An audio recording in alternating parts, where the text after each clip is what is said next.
Good morning. Or should I say, top of the morning to you. Hope you had a good weekend. Appreciate you, Average Joe. Subscribed for 7 months over on Twitch. Appreciate you. Somebody else, it said somebody else was a Twitch Ranger for 8 months. But I'm having trouble seeing it and finding it because what the hell? So somebody over there said something. I don't know. I just got the chat pulled up. Anyway. Any freaking way. What's up, ladies and gentlemen? Hope you guys had a good weekend. Should be a good start to the week. You know, there's not a lot of news out there right now. News is a little bit light. And so I was like, you know what we haven't done since Deadpool and Wolverine came out? A tier list of all of the Marvel Studios stuff. So I thought that'd be chill, man. I thought that would be good. Top of the morning to you, laddie. 40 months. POW. Take my money. Unity. Wait, what's the POW thing mean? A1 Exec FPS says, good morning, Nerd Avengers and Josh. Appreciate you. Rossi, thanks for the rose. What's that? POW. What the hell? Oh, Evil Donner 66, 8-month streak. That's pretty sick. That's pretty sick. I appreciate it. Pretty sick. Oh, just a pow. Like, pow, pow. Man, what was that? What was that? That's a Will Ferrell movie, right? Where the guy was like, pow, pow. Pow, and he kept like doing it. Wasn't that Rob Little? Wasn't that the guy? Kyber Sid says top of the morning to you, boyo. What up, brother? Hope you're doing well. Tier list. Oh damn, chat gonna be heated? Yeah, it's gonna be a little heated. We'll see. Goblin, not S tier. Let's get that out of the way. You know what I think of Green Goblin? Boo! Fucking boo! Rossi, thanks for gifting a membership. A1 Exec FPS says Green Goblin S tier. Last tier list stream. Yeah, I know, right? Yeah. CC Rad says, I'm on Twitch today, homies. Nerdvention for life. Morning, Papa Josh. Appreciate you. Thank you. Step Brothers, was that the one where they did the pow pow? Are you including TV shows? Yeah, I think we are. Let me see here. I'm pretty sure this has everything on it. If it's missing something, you guys got to let me know and we can figure it out. It was Step Bros for sure. Dude, Catherine Hahn was so good in Step Brothers. Do you guys remember her in Step Brothers? Where she keeps wanting to bang. I think she's into Dale, right? And she just wanted to bang Dale the whole time. That's funny, dude. That shit was funny. And she looked good, too. She looked good in that movie. Catherine Hahn. Wait, what the hell is this? Oh. Catherine Hahn. What the hell's going on with it? Okay, get that out of here. It was from Step Brothers. Yeah. Q is not a robot. Subscribed over on Twitch. Appreciate you. Zach says 6 months today, baby. I'll rewatch after work. Nerd Adventures for life. Appreciate you, Zach. I hope you have a good day at work, brother. Rod A says running late for work, but F it, bro. Nerd Adventures for life. Have a great week, everyone. Running late for work. Take your time, man. They'll be good. You know, they're going to be fine. I'll tell you guys a little funny story about work. Man, I used to be such an asshole. Not anymore, though. Now I'm real nice. I remember this one time I came to work a little bit early, and I was parked out back, and I was like watching, I think I was like watching like a Steelers game on my phone or something like that. And my manager, who was also a friend, until this happened, came out to the car. Like I'm literally like a half hour early, and he's like, "Oh man, like we're getting crushed inside there. We need you to clock in early and stuff like that." And I literally wouldn't do it. I was like, dude, if you're so busy that you're wasting your goddamn time out here with me, I'll be in a half hour. Yeah. I was that guy. But, you know, I don't know. I don't know if I would do that again today. But that's how they get you, man, you know? Mark me down as starting 2 hours ago. I would go in. Oh, really? Okay, well, good for you. Yeah. I was trying to check out the game, dude. Would have pulled off. Morning, y'all. Let's get this week started right and some positive vibes. Josh, you look handsome as ever. Hope you all crush this Monday chat. Appreciate you, Sean. Thank you. Rossi says, I was watching one of Rob's videos last night. He was saying the MCU needs its own Green Goblin because he's important for Spider-Man. I thought of you. There ain't no way, bro. Ain't no way, fam. I would have done what you did. Look, it's not like I just randomly decided to be that guy. The truth is, after, I think especially in like food and beverage, but it's probably true of almost every industry. Like the more you're in it, the more you realize like, these motherfuckers are just taking advantage of me. Like they are literally just like, what do you mean, dude? Like, I don't work for a half hour. You want me to come in there, start my day in chaos while y'all are getting crushed? And then the next time I need just a little something, right? I need a weekend off for my family's coming to town, this, that, second, or the third. Do you know they wouldn't lift a goddamn finger for me? So that's kind of like, you know what I mean? Like, that's kind of the mentality. Yeah. So, look, in some ways that system is broken, and I think if you work at a good establishment or whatnot, they should, give you incentives and make you actually feel like you're being taken care of, and then you want to take care of them. But, and they all do coke and cheat on their significant others together. Wait, what? The fuck? What business was that where you're at?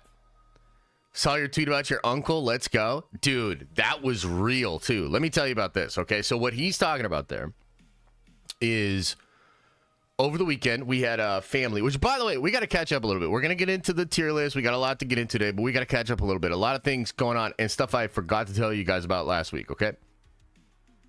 So, first of all, we're having Liam's second birthday, and that's fucking mind-blowing.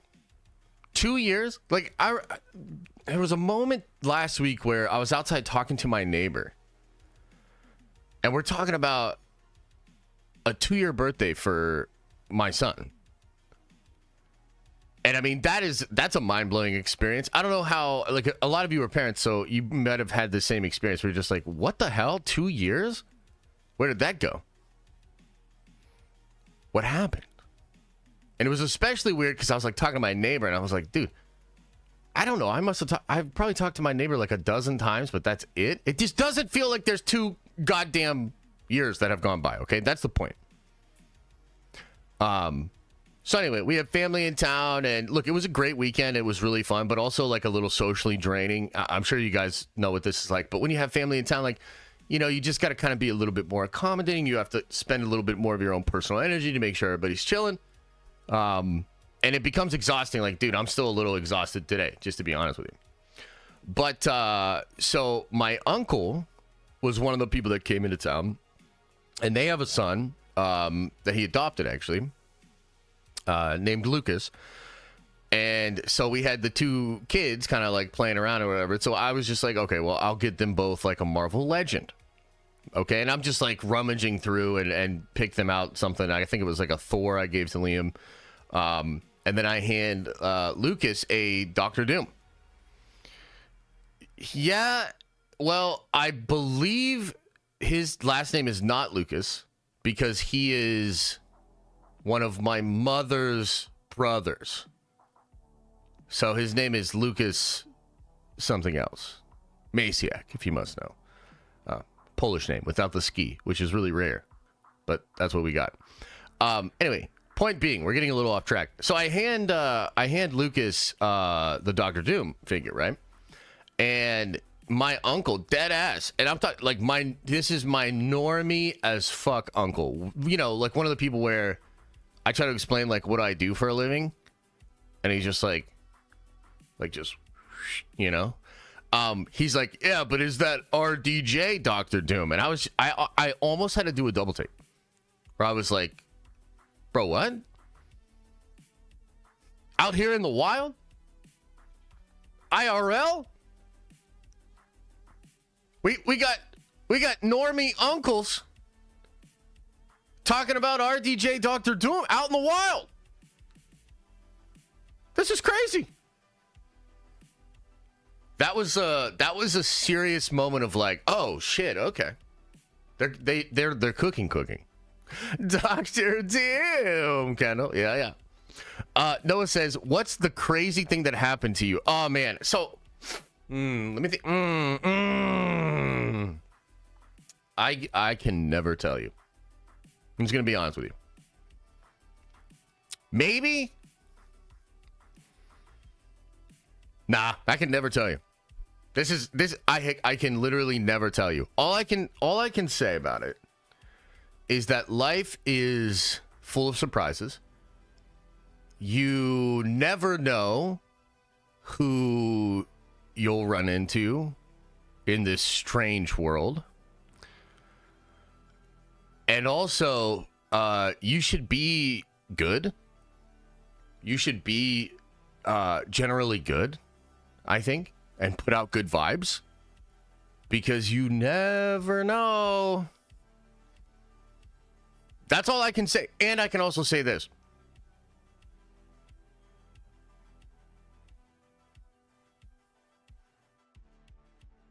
But that's it. That's all I can say.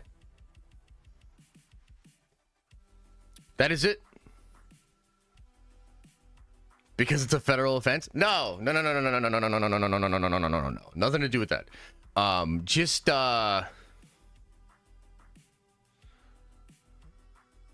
don't even know how to say it. James Gunn called you. Can you imagine?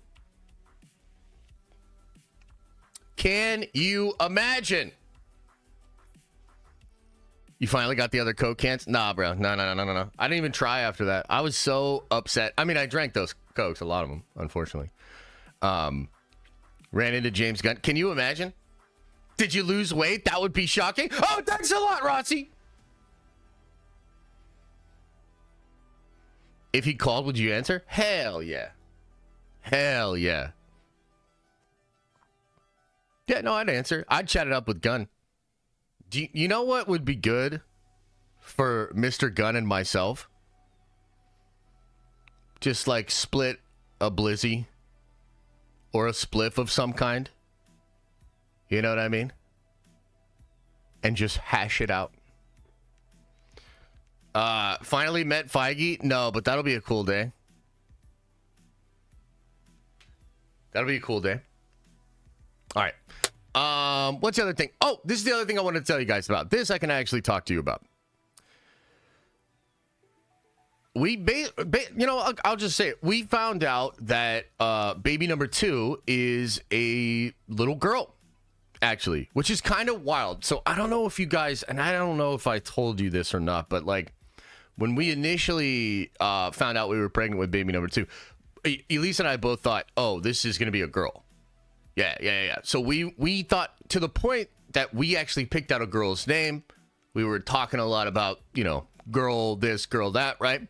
So then she took a blood test, and the blood test said male. And we were both like, okay, a little bit worried, because like 2 crazy boys in the house is like a lot. But also like, take what we're given.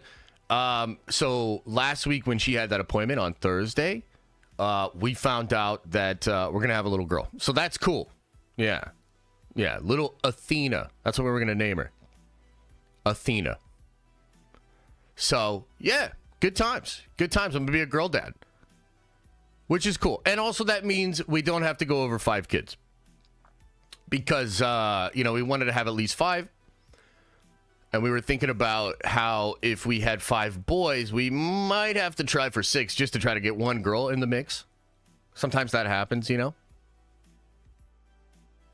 But alas, no need. Athena. A-T-H-E-N-A. Yeah, Athena. Athena May. Yeah, it's going to be awesome. I'm excited. Wait until the girl turns into a teenager. Well, the thing about life is you don't necessarily have to wait. It'll just happen before you know it, and then you'll be like, God damn it. Why'd she become a teenager? Athena May. Yeah. Bryce Production says, is the RDJ Doom the same as Tony Stark from Endgame? That's the question, brother. That is a question. And thank you, Twitch. Appreciate you. 5 kids in this economy. Well, we're going to try to make it work, brother. We're going to try to make it work. I'm negotiating deals. We're doing things. And also, look, I hope the economy turns around for everybody, to be completely honest with you. You know? The squeeze is no good, man. The squeeze is no good. I mean, depending on the grip, but you know what I mean. You're going to need to stream 12 days a week with 5 kids. Yeah, we might. I'm going to get them streaming. And reviewing toys or whatever. Build a little streaming empire. No, I don't know if we'll do that. We'll see. Ty9 says, been watching a lot of the replays. Finally able to catch one live. Are we going to do a meetup in New York Comic Con again? Keep up the hard work. Well, first of all, I appreciate it. Thank you. We're probably not, I mean, look, we're not doing a meetup this year. It's just baby number 2. Like I said, there's a lot of other things we're cooking. Like Unity's been a whole thing, and luckily it feels like we're sort of turning the corner on that, but it's been very involved. I am signing some deals and doing some things. So this is just going to be a tough year, but we'll do a meetup next year, 100%. Yeah, we'll do a meetup again. I actually just was looking at the photo that we took at the meetup last year. Ah, man, it was so awesome. And the thing that was crazy about the meetup was, like, it was a good crew, man. By the way, shout out. If you were at the meetup, throw a 1 into the chat. I just want to see how many of y'all are in here. I know some people, come in and out, but the meetup was amazing. However, a lot of our OGs, a lot of people didn't make it that we see in chat all the time. They didn't make it. Would love to get more of y'all out there next time.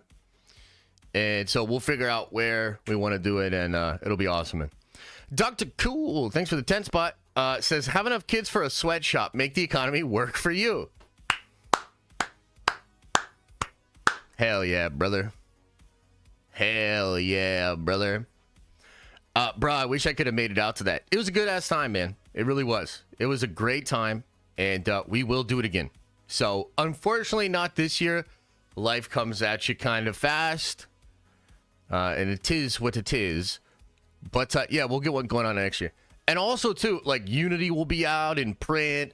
We'll be going to cons, signing books, selling books, promoting, the next chapters of Unity and stuff like that. So it should be really cool. Should be good.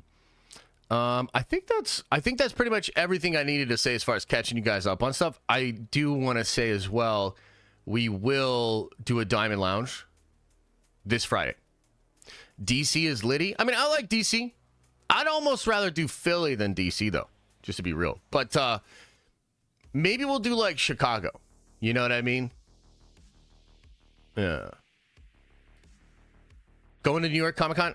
No, I don't really have any plans to do any cons this year, man. Like I said, like, this year to me is like harvest. Like, I'm harvesting a lot. It's not quite time to sit at the fire yet. But we'll get there. We'll get there. I'm feeling really good about a lot of the stuff that's on the horizon. I feel good about the community, the channel. I feel good about my mental health. I feel good about my physical health. I feel really fucking good, to be honest with you. But it's also one of those things where, the equilibrium is nuanced. So want to make sure we're all good going into next year. Okay, there was something. Oh, you know what else I wanted to talk about? And I don't know how many of y'all are actually of the UFC fan variety, but damn, how about that fucking card, bro? That was incredible. I remember, like, I was gonna probably get the card either way, but I was like looking at the card and I was like, I don't really know, dude, incredible night of fights. Maybe one of the best cards I've seen in a long time.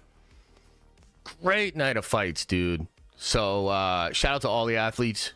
Incredible night of fights. DDP. A word on DDP, if I may. And Tim O'Brien. God damn, bro. Thank you for the 20 spot, man. I'll touch on that in just a second. Let me talk about DDP. And we'll talk Izzy, of course, too. I think Drakus is one of these rare athletes that is really misunderstood when they come into a sport. What I mean is he's so unconventional. I mean, I think his style could be described as goofy. I've described it as goofy. A lot of people have described it as goofy. It doesn't look orthodox at all. And therefore, from the outside looking in, it's really strange. Like the lunging, the over offense, you know what I mean? The imbalance. It's very chaotic. You know what I mean? Like, it's just his style. And I don't know the last time we've seen an athlete like this. You guys could maybe come up with some examples, right? But occasionally this happens where somebody comes into a sport and they're just different. But then you realize that, like, there's actually a genius that's going on there. And I think he might be the first of a sort of new generation of fighters out there. And I got to tell you this, too. As weird as it is exciting to see this, to be living through this moment with this guy. Because at this point, you can't really knock the resume. One of the best parts of this fight was, like, Izzy felt strong. You know, he talked about after the fight how he was in the zone. He felt great. And the homie was just the better man that night. That is so telling because, look, in the Sean fight, that is not at all what happened. Like, Israel was wilted. It's not a great representation of him. But I think one of the things that Izzy was fighting was really an internal battle to feel as though he could still be that guy against this dude who's younger, bigger, stronger. You know what I mean? Drake is a freak of nature. So to hear that, like, Izzy was feeling good and it still went that way is nuts, dude. That's like, you got to watch that. So I don't know. I mean, I think that the entire MMA community probably owes Drakus an apology because at this point he's almost lapped the division. And this is maybe, I don't know, maybe there have been other times where the middleweight division is as stacked, but this is a fucking stacked middleweight division. So, I mean, we'll see where he goes from here. I think the Strickland fight is legitimately the toughest one for him, maybe other than Pereira. But an incredible run of fights. And I will also say this, man. A lot of respect for the way Israel handled defeat and the sort of respect that those two men found after the fact was good to see. I appreciate it. I thought it was cool. I was really hoping they weren't going to fucking kiss each other. There was like a moment in the ring where I was like, oh man, don't kiss. Like, please just don't. Like, look, I'm just too American. Like, you know what? If you're European or you're fucking Brazilian or whatever, I totally get it. It's a little different over there. But over here, we don't smooch. We don't smooch the homies. You know, maybe on the forehead before night, but like, we don't smooch like that. Not in front of everybody. It's fucking weird. So there was a moment where I thought it was going to dip into, like, the weirdest shit you've ever seen. Like, Israel literally, like, give him one of these. And I was like, what the fuck is happening right now? But luckily, they didn't push that too far. And I got a lot of respect for all those individuals. It was a great night of fights, man. It's really cool. Okay, Tim O'Brien says, congratulations to Josh and Elisa on having a girl. I know you'll be just as good of a dad to her as you are to Liam. Thanks, brother. No Avengers for life. Doom Vengers for life. Andor is boring. Take my baby money. Prime Josh Doom Lucas Green Goblin S tier. Appreciate you, man. Yeah, I'm sure it'll be different. You know, being a girl dad's probably a little different than being a boy dad. But hey, I'm up for it, and I think it's gonna be cool, man. I think it's gonna be really cool. I'm excited. Wolf says, Drakus like Jack Sparrow. Yeah, a little bit. Honestly. You know, kind of wild. Grip says, when the book launches, what con do you feel would give you the most exposure? I mean, I'd say New York Comic Con, Emerald City, C2E2, San Diego, you know, maybe Dragon Con. I'd say those all give pretty good exposure. Maybe I'd do something in Philly too, just because, you know, I can stay with the homies. But yeah, I'd say probably those ones.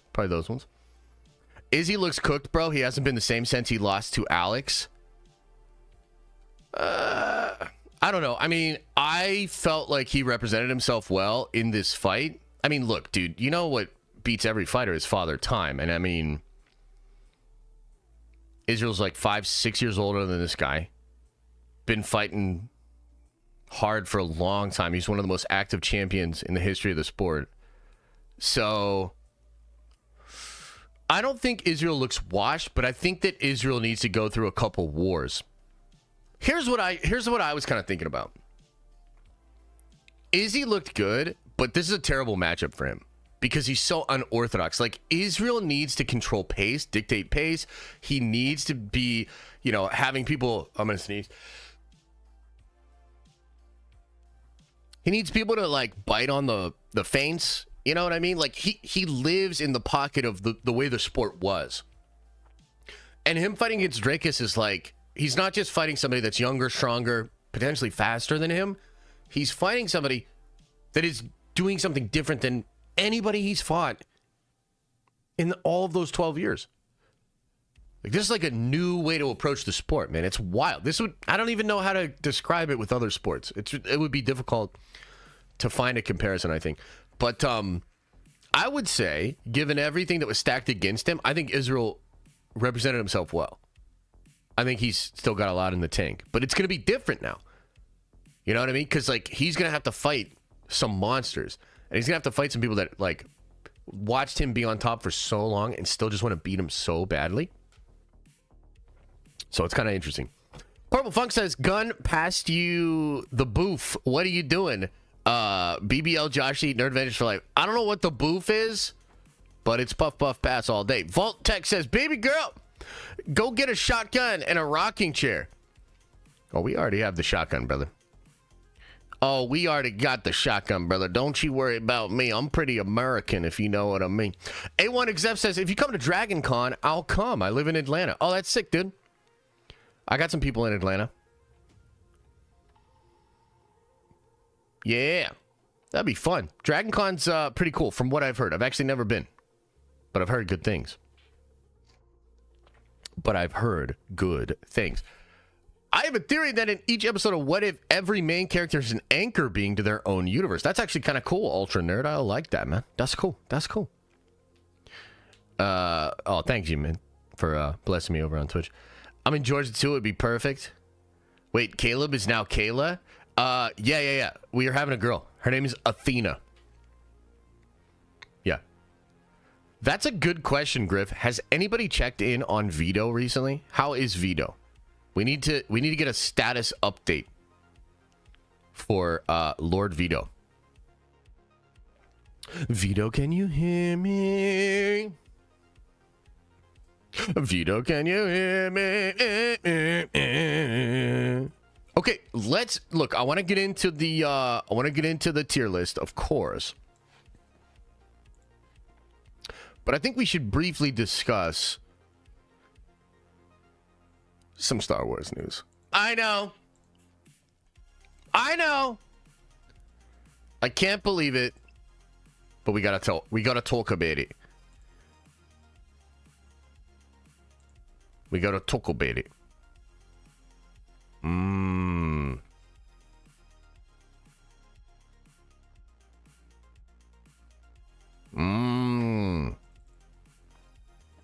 Okay, let me get this pulled up.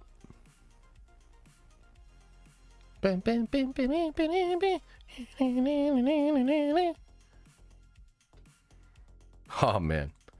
Okay. Let's get this. Let's get into this a little bit, okay?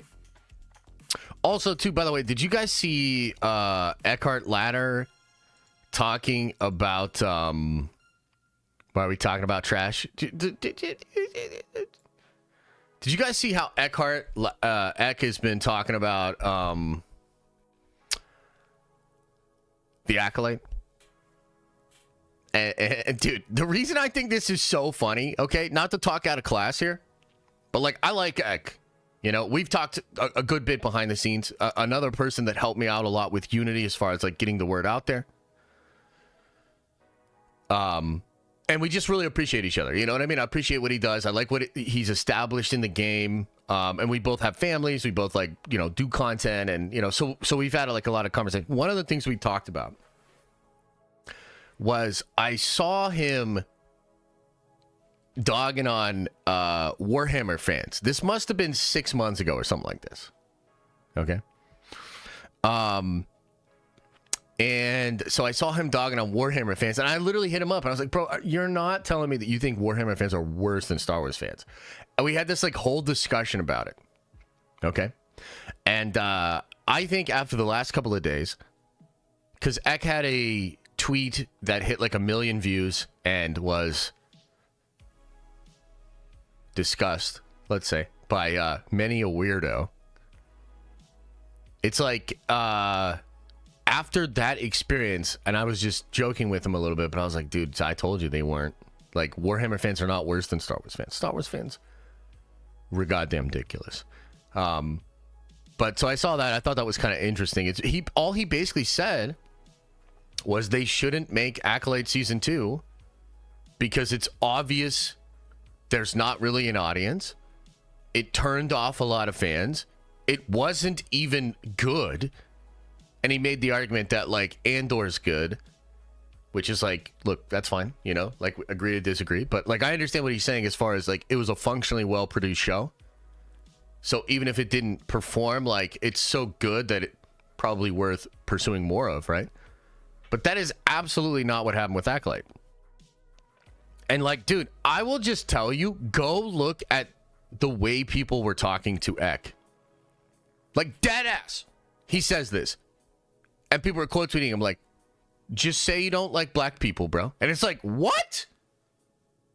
And it's that level of shit just over and over again, where like the toxic positivity group of Star Wars is like, just wants to get together and say anybody that has any semblance of logical take or discourse about the lack of interest on Star Wars is bigoted, racist, and they're doing it to fucking Eck. And this is crazy because, like, I told you guys years ago this shit was happening, and that's what they do. And it's just weird to see it, you know, enter into hopefully its final form as we all kind of see it for what it is and move past it, hopefully. So I don't know if you guys saw that. I thought it was pretty wild. Regardless of that, let's take a look at another bit of news when it comes to Star Wars. A little bit sad here. We're over on Bespin Bulletin.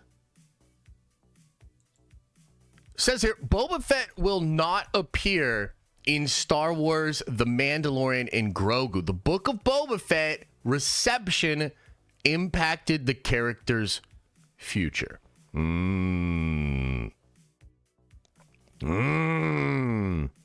It's been 3 years since the Mandalorian spin-off series The Book of Boba Fett was released on Disney+. Since that show, the character of Boba Fett has not been seen in any live-action series, and there's been no word on a second season of the Fett series. Now, the actor who plays Boba Fett, Tamara Morrison, has shared a disappointing update for fans hoping to the bounty hunter back in live action, hoping to see the bounty hunter back in live action.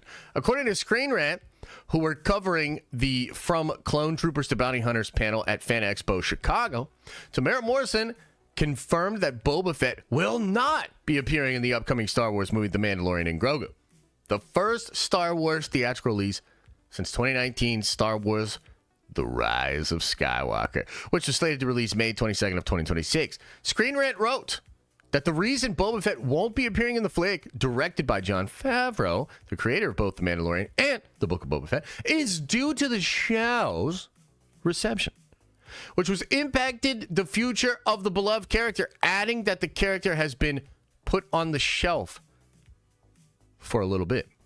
The Book of Boba Fett, from the outside looking in, seemed to perform well for Disney+, with the series reaching an average of 12 million views per Nielsen release figures, the third highest average of any live-action series, sitting behind The Mandalorian and Obi-Wan Kenobi.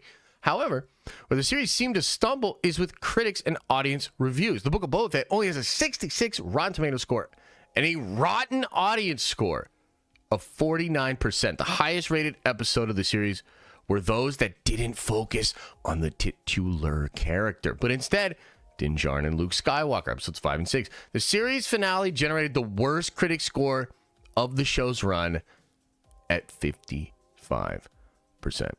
Before the fourth season of The Mandalorian was morphed into a movie, it was reported by Making Star Wars last year that Boba Fett was due to appear in the fourth season of the hit series. That's a cockpit set for Fett's Slave 1 was being constructed.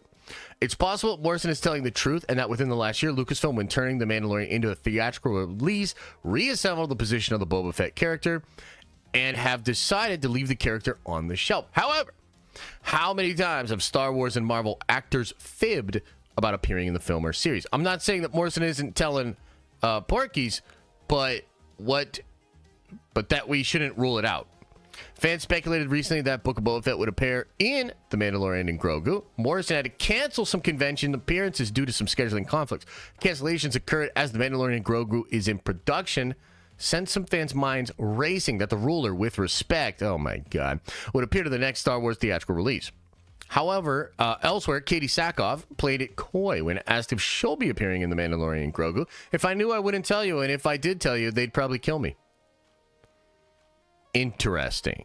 Okay, now, this has caused your usual kind of reaction from the Star Wars fan base, mostly groans, moans, and disappointment. Let me just ask you guys right away. Are you guys disappointed in this? Did you want to see Boba in the Mandalorian Grogu movie?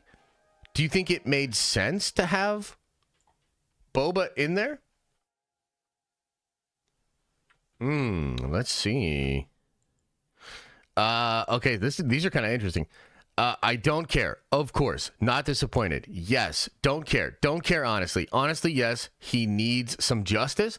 I don't care. They ruined Boba. Yes. Don't care. Meh.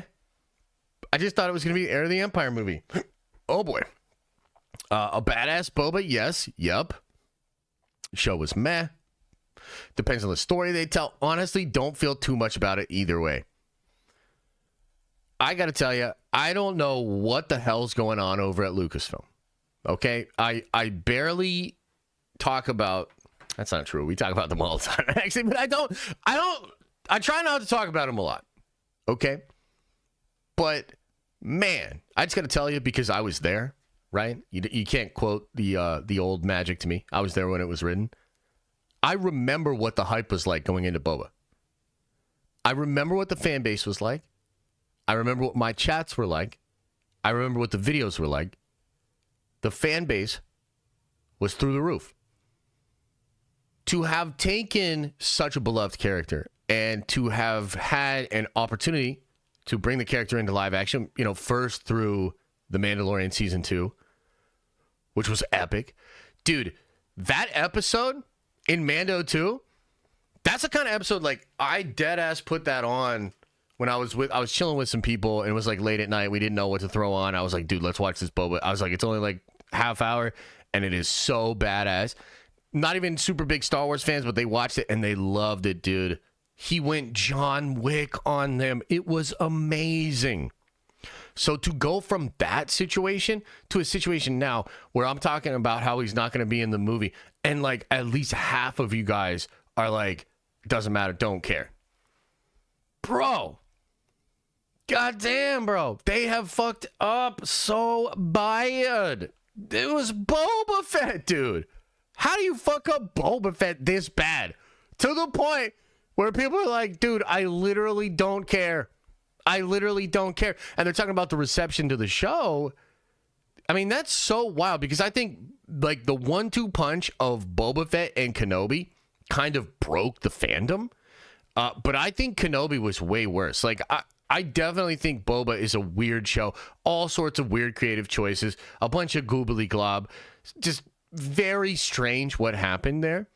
But Kenobi is a worse show, right? It's just wild to me. So, look, one of two things are going on here.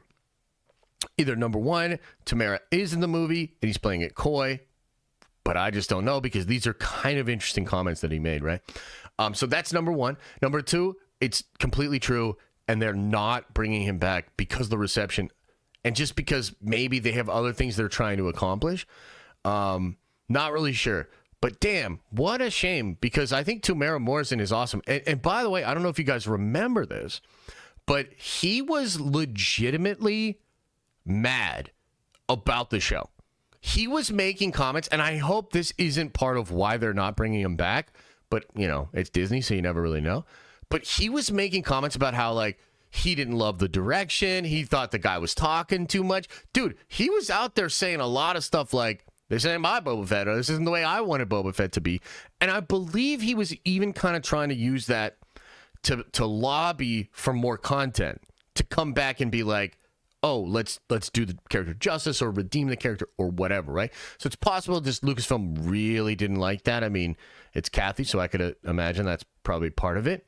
But yeah, like as Chillin said, he was right. Like he was fucking right. And it would have been great to get that back and to get him in the saddle again and to get him to just be Boba Fett. Like literally, episode 1 of season 2 of Boba Fett. I tried ruling with respect. It was bullshit. That's it. And then just have him blasting motherfuckers John Wicking through the whole show. And that's pretty much it. You know, like that's all you really need. It's another example of Lucasfilm's inability to understand their own IP. It's so weird. How did they fumble this character, this brand? Like, how did we get here? What the fuck is happening? It's the same old story. And it's almost like every time we talk about one of these situations with Star Wars, the whole thing kind of gets kicked back up again.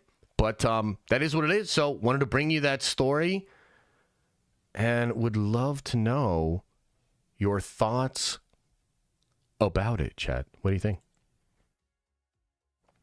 What do you think?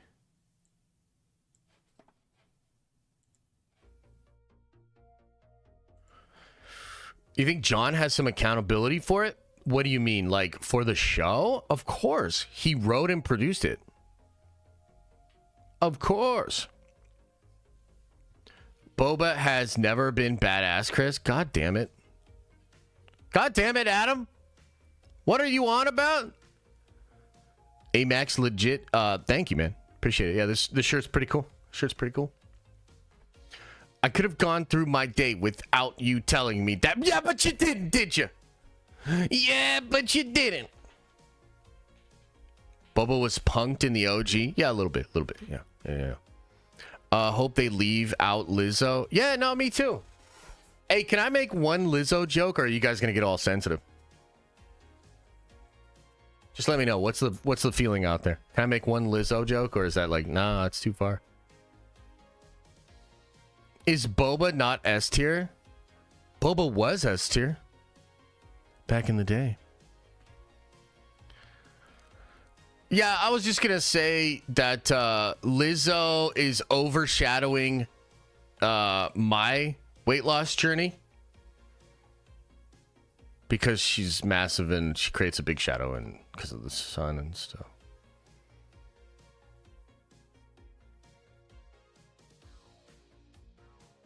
Star Wars Oddball says Boba Fett should be such an easy slam dunk. Just show him how badass and taking everybody out. That's the character. Yeah, 100%. 100%. Totally. That's the character. He's cold.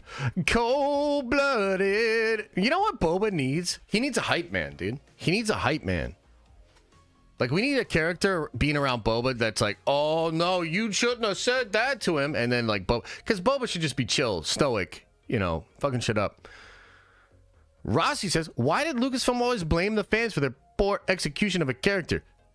Let's real. If Lucas is in the title, it's probably a bad product. Wait, what the fuck? I see what you did there. They made him into Boba Skywalker. Yeah, a little bit. Maybe he can ride a colorful speeder too. Oh, jeez. Oh, jeez. Boba needs to abandon his wife and daughter like EU Boba. I mean, okay. There's a thought. I just don't care. Okay, roger that. Big 10-4 there, Justin.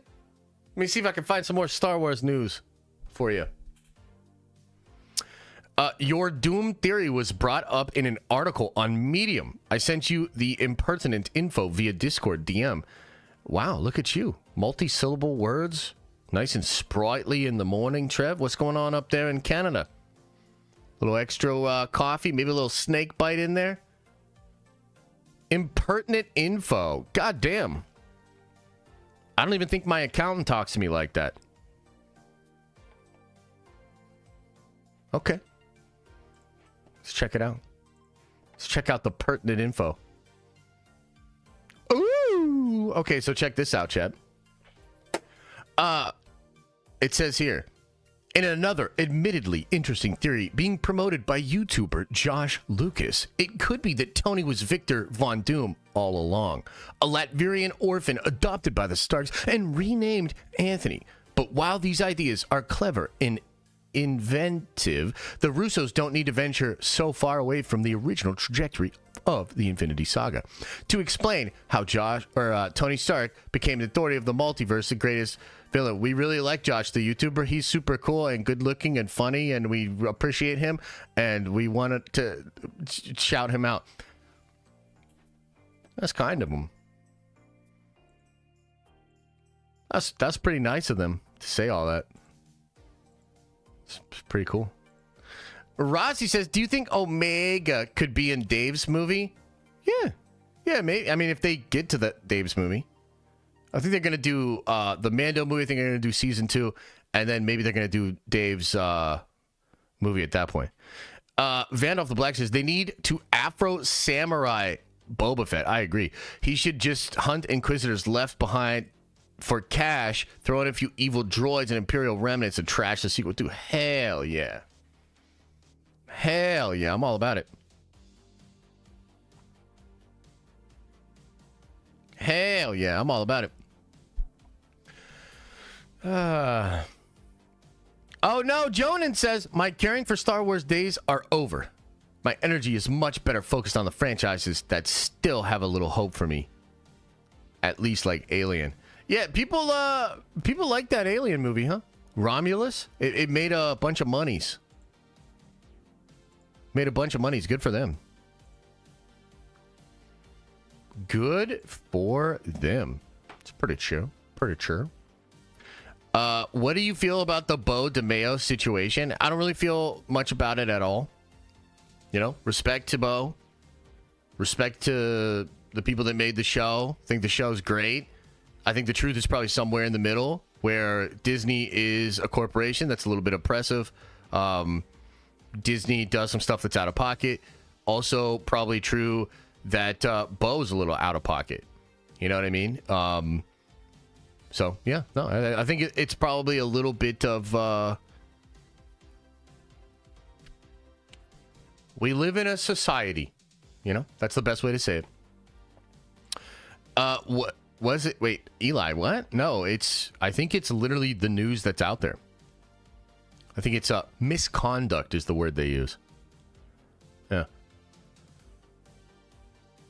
Yeah. Romulus was awesome. Did y'all like it? Romulus was dope. Now there's a TV show, Alien Earth, that's coming out with Timothy Olyphant. Really? That's cool. I like that guy, man. Prez says, I want to go see Deadpool and Wolverine for a 4th time. Might go today. Why not? Josh, how many times have you seen it? I've only seen it twice. I want to sneak out again and check it out. I just can't find the time. Been busy. Been busy. Yeah.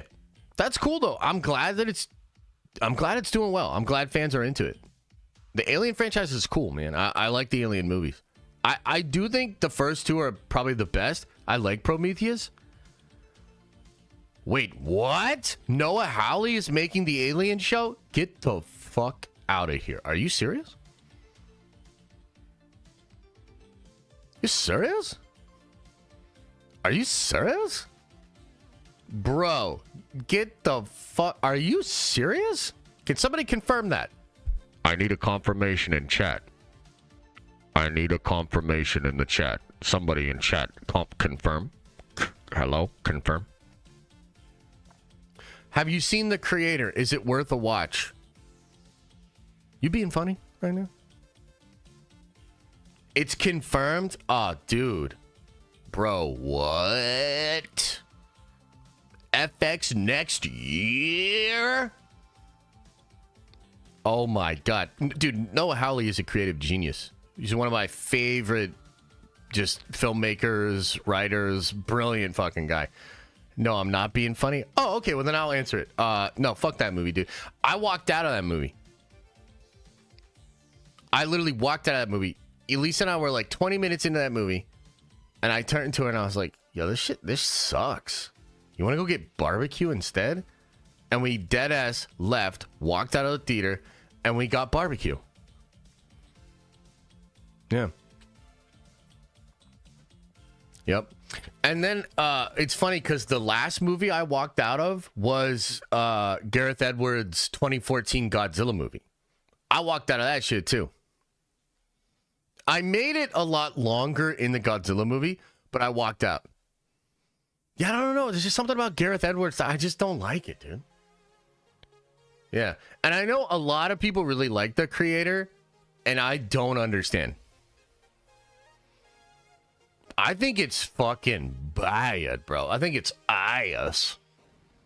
And everyone was like so high on it. I was like, what are you talking about? This movie is ass. What about Rogue One? Rogue One was sick, dude. I like Rogue One. I like Rogue One. Creator is Cinema. I don't know. I'd have to agree to disagree on that. A1 says, I went to Avatar The Last Airbender in concert on Saturday at the Fox Theater. It was a beautiful experience and brought nostalgic tears to my eyes. Dude. That is freaking awesome, dude. That's awesome. I don't have as much of a connection or an affinity for Last Airbender, but I can imagine certain shows for me. Like, I've always wanted to go to like the Zelda in concert. Sometimes they play a bunch of Bruce Faulkner from like Dragon Ball. That would be pretty epic. I have seen John Williams play live. That was top 5 moment. Yeah. You're probably not going to like the next Jurassic movie with ScarJo then. Gareth is directing that one. Fucking why? Why?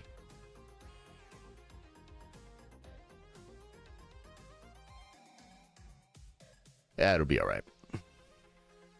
Okay, should we get into the tier list there, boys and girls?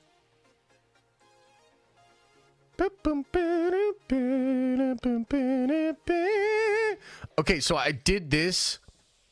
I was being a little facetious, you know what I mean? I was just being a little wild. And also, hang on, let me adjust this camera here. Why are we doing this? What the hell? What the?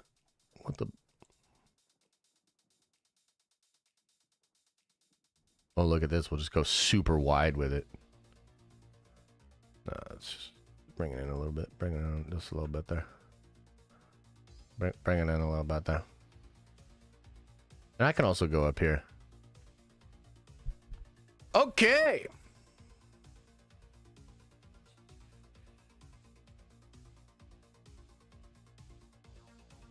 Okay, so. Where does Rey Skywalker fall onto this list? Disaster. So I put She-Hulk up here as a masterpiece for the thumbnail. Hey, that was just for laughs, man. You know what I mean? That was just, we're just fooling. I'm just joshing you. So let's get into this big old catalog of shit. Marvel Cinematic Universe. Every single project. Now, I have seen every single one of these, except for maybe 2 things. Number 1, what did they do a second season of I Am Groot? I probably haven't seen that if they did. I don't think I saw that if they did. I also have not finished. They did. Okay, interesting. So I haven't seen that. And I also did not finish What If Season 2. I'm not really sure why, to be honest with you. I think I was just burnt out on Marvel at that time. And for whatever reason, I just never finished What If Season 2. Okay? I'm going to say, though, just from what I've seen of What If Season 2, I'm going to give it average. And then this must be the second I Am Groot. We'll just put it in average as well, even though I have not seen it. I would imagine it's decent, though. Okay? Are we counting Sony here? No, there's no Sony on this list, man. What if season 2 is mid? Yeah, well, from what I remember, it was like okay. It was not as good as season 1. It wasn't terrible, but I was just a little burnt out on it. I was like, I don't know about that. Josh, question I've always wondered. Have you ever thought of doing a member-only panel one day during the week where the channel members can come on and have conversations with you about Marvel or DC? Yeah, we've had stuff like that in the past. I do want to do something like that again soon, but it's all like logistical thing. The balance is community versus like algorithm content, you know, that kind of stuff. So I don't see X-Men 97. Ooh, is that true? No X-Men 97 on here? Okay, let's get that going on. Hang on. I can add that to it. Is that true? I can add that shit real quick.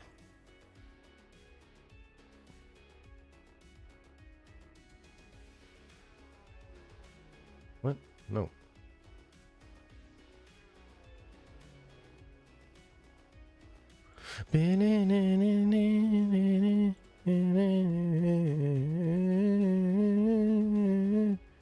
Okay, there we go. Added it to the list. Okay.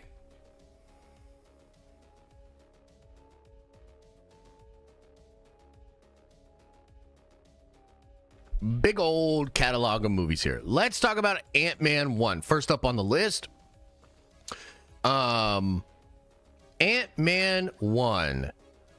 I would say Ant-Man 1 is actually pretty fantastic. So I'd put it up here in the fantastic tier. I think that, you know, the Hank Pym stuff's really cool. I think that I like Evangeline Lilly in this film way more than I like her in the other two.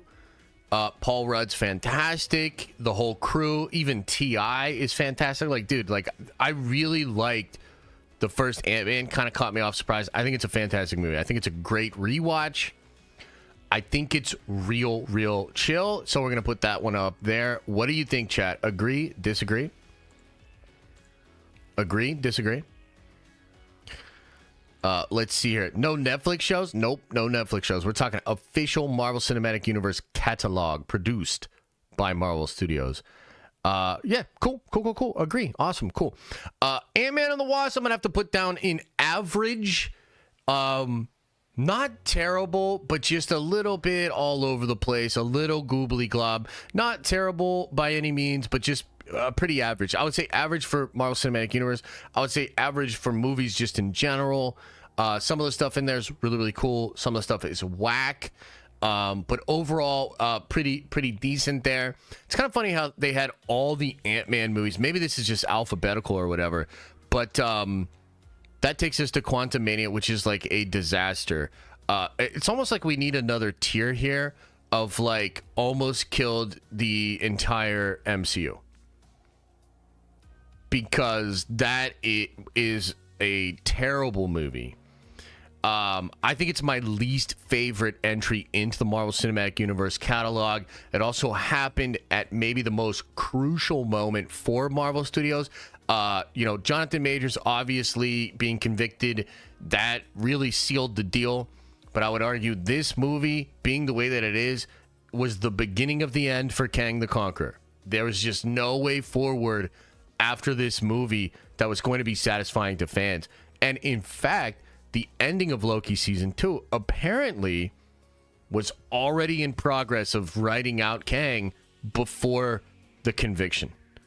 They were already downsizing, you know, kind of funny with Ant-Man and Pym particles, but they were downsizing Kang immediately after that shit. Honestly, can't say enough horrible things about Quantumania. It's IUS. But what do you guys think? I know there are some people that like this movie. So like Ryan Airy apparently likes Quantumania. And I'm just like, bro, what? How is that how's that a thing? But yeah, that one was pretty fucking bad, dude. Real rough. Yeah. Look, Ryan does kind of like everything for real. But at least he's honest. Like I saw his like review of it, or I saw him talking about it in a video, and he was like, I like the movie, but I also understand I am far and away alone on that one. That like a lot of people really didn't like it. Really low moment for the Marvel Cinematic Universe. And that was early last year, wasn't it? You know? Crazy, man. That was a dark time, bro. That was tough. Okay, let's talk about Age of Ultron here. What do you guys think of Age of Ultron? Before I say what I gotta say. Gotta say I put it above Love and Thunder? No. They're both pretty bad, though. Ryan is positive, but not toxic positive. I agree with that. Yeah. Not bad, average. Dude, I gotta tell you, this is a movie that I think initially a lot of people were disappointed with. This movie gets better and better and better to me personally. I'm putting it in masterpiece, dude. I gotta say, if you have not watched it recently, watch it again. Like, it's dark. Here's the one thing about Age of Ultron that I think we miss from the MCU almost completely now. And that is that the beginning third of that film feels like an Avengers comic. It feels more like the Avengers from the comics than maybe any other moment in the Marvel Cinematic Universe history. The tower, the party, the banter, the building of the team, that is so Avengers. And I really just think that like everybody involved really killed it. And I love this movie, dude. I think it's really dark. I think it's really fun. I like what they did with Ultron. I like what they did with Vision. I think it balances setup with great character stuff.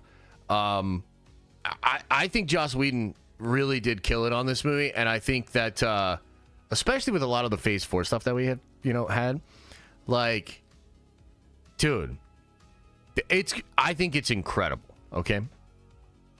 Endgame is kind of a tough one, huh? What do you guys think about Endgame?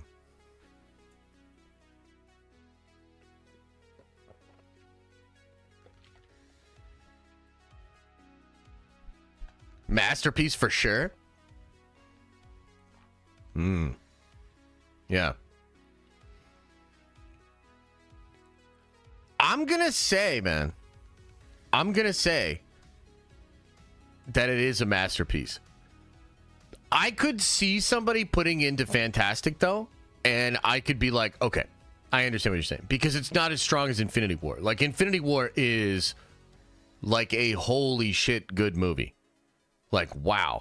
Endgame, little shaky, not as well put together narratively. I think Thanos is like way more lame in that movie than he was in Infinity War, which is kind of weird. But I think the reason I put it into masterpiece is because it's an ending, and as an ending, I think it accomplishes everything it needs to. Now, there are threads that are obviously left hanging, but the ending for Tony Stark, the ending for, Thanos, the ending for the Infinity Saga, bro, it's a perfect ending in a lot of ways. For a lot of the characters, Cap, Tony, Thanos, and I also just think it's maybe one of the best theatrical experiences I've ever had. That lead up from Infinity War into Endgame was goated. I don't know if they'll ever get it like that again. Maybe with Secret Wars, we'll see. By the way, got a really interesting video coming out for you guys today about how I personally don't think Marvel is saved just yet. And I go into details about like what's happening, what's the plan, what's the benefit, what's the concern, all that sort of stuff. But that lead up was something special. And I feel like as a payoff to that lead up and as an ending to the saga, masterpiece. Maybe not perfect, maybe not as much of a masterpiece as some of these other ones, but if I have to pick between Fantastic and for me, I still put it up there. You know what I mean? I don't know. What do you guys think? Disagree? Agree? Like, do you know what I mean? Like, I think it understood what the assignment was. And it has to be the ending more than it has to be, like, amazing. Yeah. Okay, the first Black Panther movie. This one's really interesting. This has been another one that's moved around for me quite a bit, and I think a lot of the fan base also feels this way. How do you guys feel about the first Black Panther movie? Let me know, chat. Hey, let me know. CO Mooney says just popping in on work break to say MOM should be near the bottom. Much love, Nerd Ventures. How fucking dare you, bro? How dare you? And also appreciate the support. Thank you. Fantastic. Fantastic. Average. Yeah. This one has gone up for me as well. I think it's fantastic. I can't quite say it's a masterpiece. You know what I mean? But I think fantastic is right there. I've rewatched this a lot. It almost gets a little bit of a bonus. It's one of those tragic things, almost like The Dark Knight a little bit, where, like, look, the last great performance of Chad and, like, that whole thing, it's now kind of baked in there, and it gives it more points to me. But even before he had passed, I had watched the movie again, and I could really appreciate what was going on there. I think the third act falters a little bit. The CGI fights with him and Killmonger, not my favorite. But, I mean, you've got an incredible performance from Michael B. Jordan. Chad brings it. Everybody in the cast brings it.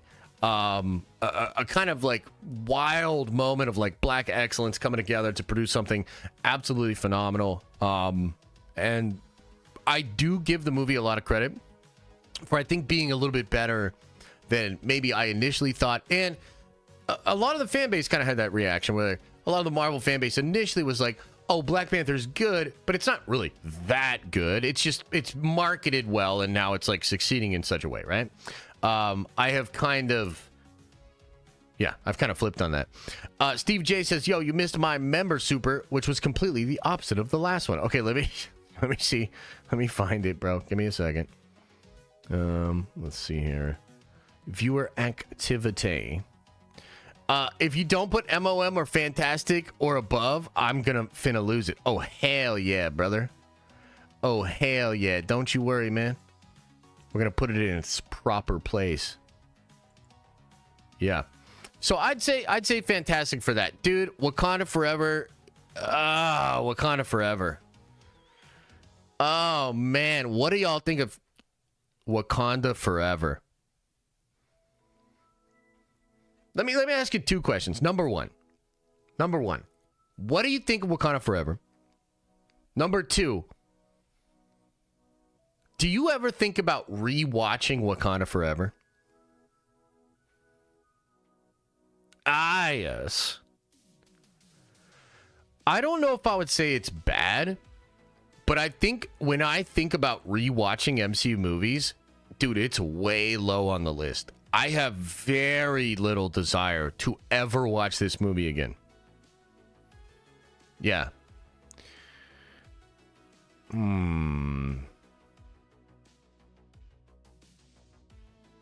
I don't know where to put this. You literally just did yesterday just to cry. Yeah. Look, I just really don't like the decision with T'Challa. And it kind of irks me. Like, the movie just kind of irks me, dude. Like, there's shit in that movie that I just do not agree with. You know? I'm going to say average. I can't say it's bad. I can't say it's bad because I think it's really intentional. I think Coogler delivered basically the movie he wanted to in the wake of everything that happened. I think the reality is I just full stop disagree with some of those decisions and don't really want to watch a movie that's all about mourning and, you know, like, it's just not for me. Do you know what I mean? So I'd say average, but real talk, like, it's like on the lower side of average. You know what I mean? Like, to me. Okay, Black Widow. Chat. Black Widow. What do you think about that? Hey, yo, Austin. Thanks for the gifted member, man. Appreciate you. Which decisions? Like, a lot of them. Bad. Oh, boy, oh, boy, oh, boy, oh, boy, oh, boy. You know what's so wild about Black Widow? There's a lot of good stuff in this movie. I will tell you this. If you take out Taskmaster, you're looking at maybe fantastic. Like, legitimately. Like, I truly believe that. If you take out Taskmaster from this film, or just, like, leave Taskmaster a mystery or whatever, right? It's like, fantastic. There's a lot of stuff I like. I think Pew Pew and ScarJo and, you know, Stranger Thing homie, I think they're all great together. I think the action is surprisingly good. Both the middle action sequences and the ending action sequence, I think they're actually all pretty good. The problem is Taskmaster, and also the ending and how it ties into Taskmaster. It just kind of like doubles down on the cringe.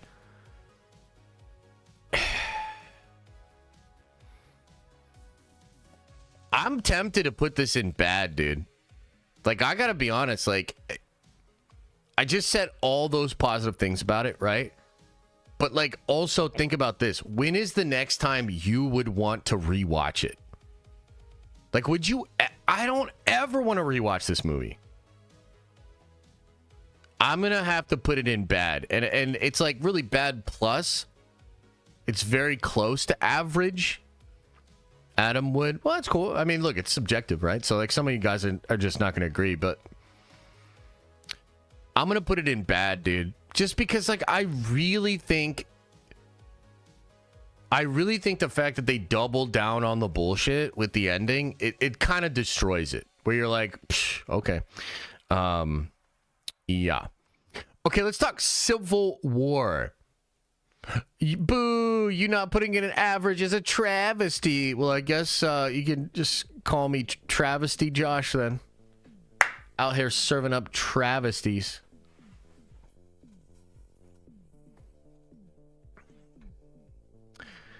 Don't got doom in it. It's bad. Oh, boy. Travesty Scott. Interesting. Masterpiece. A lot of people like it.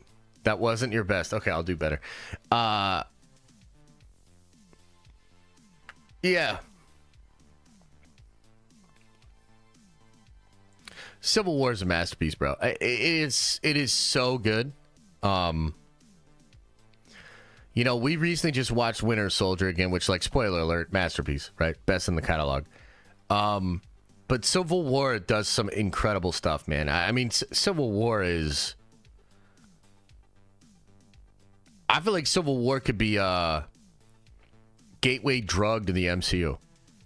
Right? If somebody's like, oh, I kind of like Marvel and stuff, you sit them down and watch Civil War without context, I think they're going to be like, dude, this is, like, good, bro. Like, this is really good, really compelling, complicated. Dude, it's really good. The action is goated, dude. Like, the sequence when Steve meets Bucky in his apartment and they fight the special forces. They jump to the roof. Then they get in the car thing and the motorcycle and all that stuff, right? Dude, holy shit. That sequence is incredible. The airport sequence, incredible. Yeah, just so good. Civil War is a masterpiece, 100%. Okay. Captain America. Civil War is better than Winter Soldier to me because I care more about Tony and Steve's relationship than I do Tony. Oh, you mean Steve and Bucky. Yeah, no, that's fair. I think that relationship... I will say that, like, Civil War choosing to go that route with those two characters was brilliant. And the way that conflict unravels and goes into the next two Avengers movies is great. It's really, really clean. Captain America 1. What do you think? Fantastic. Masterpiece.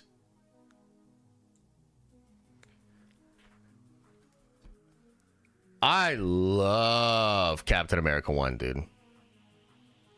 I love Captain America 1. I think for me, if this was a really subjective list, like if I was just making like my super subjective list, well, I guess it's always going to be a little subjective, but I'd have Captain America in a masterpiece here. Now, this movie, strangely, does not really perform all that well. They kind of change directions with it, and I think the way they go is pretty brilliant. But I love that movie, dude. I love they had the guy that directed The Rocketeer, and I think you can feel that, the nostalgia of that era. I love the capsule to transformation. Tommy Lee Jones is awesome. Hugo Weaving as the Red Skull is fucking phenomenal, dude. I think it's really, really good. But I'd probably just put it into fantastic, because when you compare it to some of the other movies, it kind of goes to this thing where, like, if you're going to watch a couple of movies, are you going to put Cap 1 on the list? Probably not. Also, Cap 1, I think, is a movie that you might not show all your friends if you really wanted them to get into Marvel, because it does feel kind of like a period piece. It feels a little bit more like, a Steve McQueen kind of thing. So, yeah, there's some limitations because of the form that it takes. But I think it's fantastic, dude. I think it's really, really good. A little bit underrated, in my opinion. Kyle says, with a 10 spot, appreciate you, brother. Says, happy belated to Liam and congrats on the girl. Thanks for all you do, making this awesome space for us nerds. Will you order your top 5 when you're done with the tier list? Oh, sure. Yeah, that's cool. Please remind me. I can do that.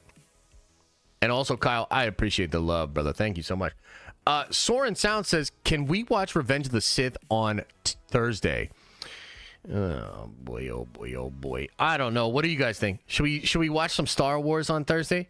You know what I would almost rather watch than Revenge of the Sith? Because, like, don't get me wrong, dude. Revenge of the Sith is goated. And every time that movie's on, I love it. But you know what I'd almost rather watch? Would be Ahsoka Season 2 again. Especially after The Acolyte, I have been incredibly interested to revisit Ahsoka. I just want to see where we were actually at with that, you know? But, yeah, we'll see what's up. Maybe we'll put it to a vote or something. Brandon, welcome back to the Nerd Vengers, baby. Appreciate you. Did I say Season 2? Yeah, Season 1. Season 1. I had Ahsoka on while going to sleep for fun. Oh, damn. Oh, boy. I'm in the future already? It's the future. Josh, you better have Doctor Strange 2 multi-range fantastic above or you're a hater. I like Multiverse of Madness. You know that. You know that. Okay, let's talk about Winter Soldier briefly. Masterpiece. Maybe the best in the catalog. I think probably the best in the catalog. One of the tightest scripts I've ever seen put to film. Incredible character stuff. Unbelievable action. Just out of control pacing. Literally fucking flawless. Like, goddamn. Masterpiece. I literally think if it's not Infinity War, it's this movie. It's the best in the catalog. You know, we just watched it the other week, and thank you. I forget who it was, the top dono that did it and made us watch that. But damn, what a great experience on Thursday watching that again with you guys.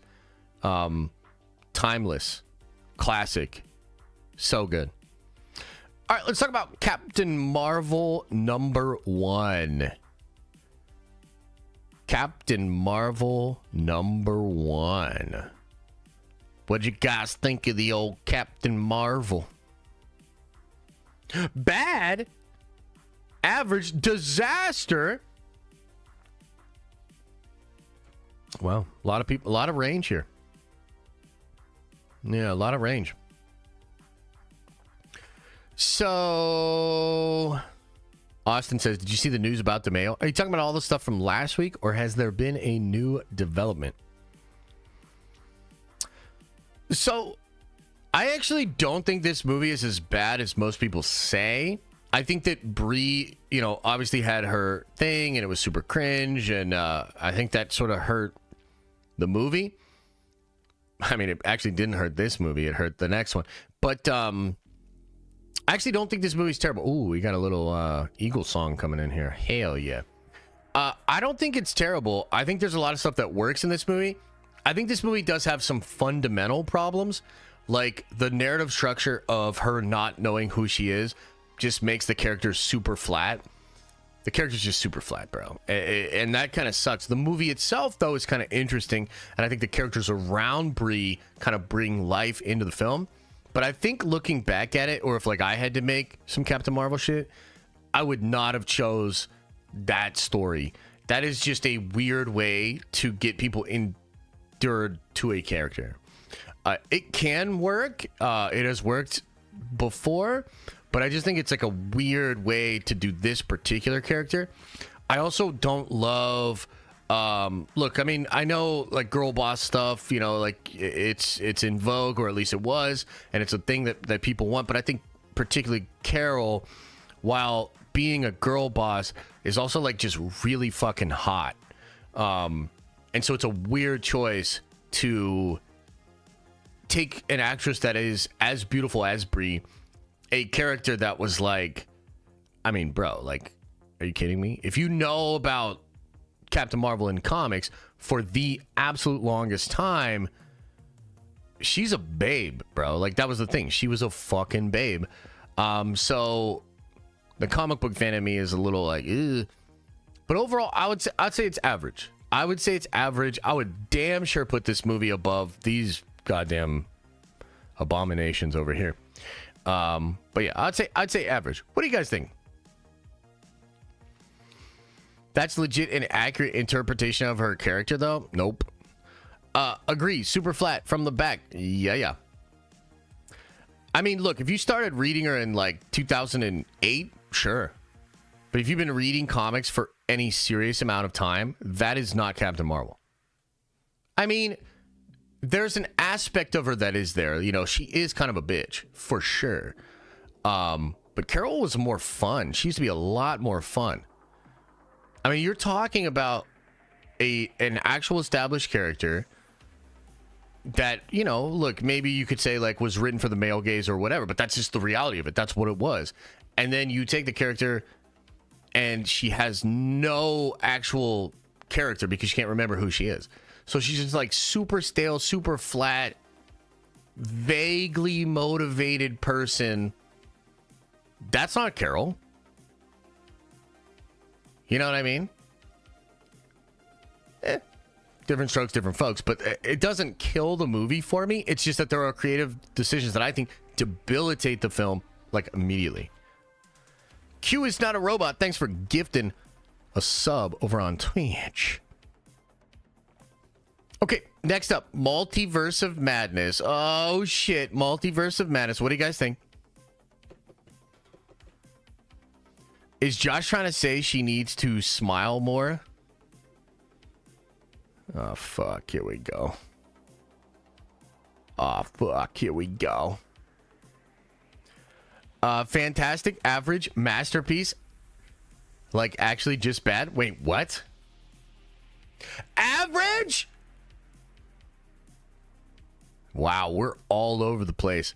MOM is the worst film of Phase 4. Oh, my God. Average? Holy shit. Look at all these poopy buttholes. Josh Cope, it's bad. Okay, so here's what I'm going to do. I'm going to put the movie in fantastic. Now, I used to say that Multiverse of Madness was a masterpiece. Okay, I used to say it. I have rewatched it. And I think I drop it a little bit from masterpiece. There's some stuff and there's a little bit too like that, I think Sam Raimi should have been reined in a little bit.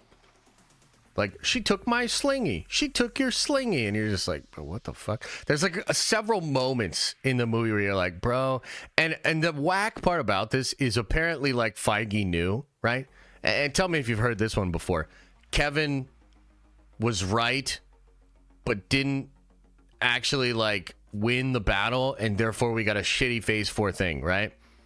That's like the story of phase 4. Is like Kevin's instincts probably just as correct as always, but he's like trying to allow people to have their fun, right? And this one, man, I like, there's a lot of stuff that I love in the movie. Like, I would say, as a big fan of Steven the character, I think it's a brilliant exploration of him as a character. This movie was also another weird one where like some of the worst people online had like the worst takes possible for the movie. So you had like all the anti-woke crowd that was saying that Steven got girl bossed the whole movie, which I just don't agree with. But also I understand that like he is with America and Scarlet Witch is much more powerful than him. So I kind of understand. I actually think it's more nuanced than that. I think Steven has full autonomy the entire film. I think he's learning a lot through the other variants of himself and the other characters that have experienced his variants. And so, like, I actually think it's really nuanced. I think it's really good. I continue to say Michael Waldron, real good. Really good writer. So, from that perspective, like, I like it. And all these anti-woke people were just so stupid with the takes on MOM. But, unfortunately, so were all the super woke people, too. Like, all the people that were saying that, like, you know, they've ruined Wanda or they're doing all this anti-feminist stuff with Wanda or whatever like that. It was, like, the two worst people you know on Twitter arguing about the movie, and both of their points are stupid. Like, none of that shit was real. I think the reality of the movie is it sort of falls under the weight of its own ambition. It doesn't kind of come out clean. And there are parts of the film that feel really whimsical and not really connected. And, you know, when you talk about Winter Soldier and you talk about a script that just kind of folds into itself and it is just like so snappy, everything matters. Everything feels like it has context and subtext. That is not operating in Multiverse of Madness. It does sometimes, but sometimes it does not. And I think that the movie is probably just due to a lot of the creative overhaul that was happening there. 17 drafts from Michael Waldron. You're just not going to get something that tight when you're sort of spinning that many plates.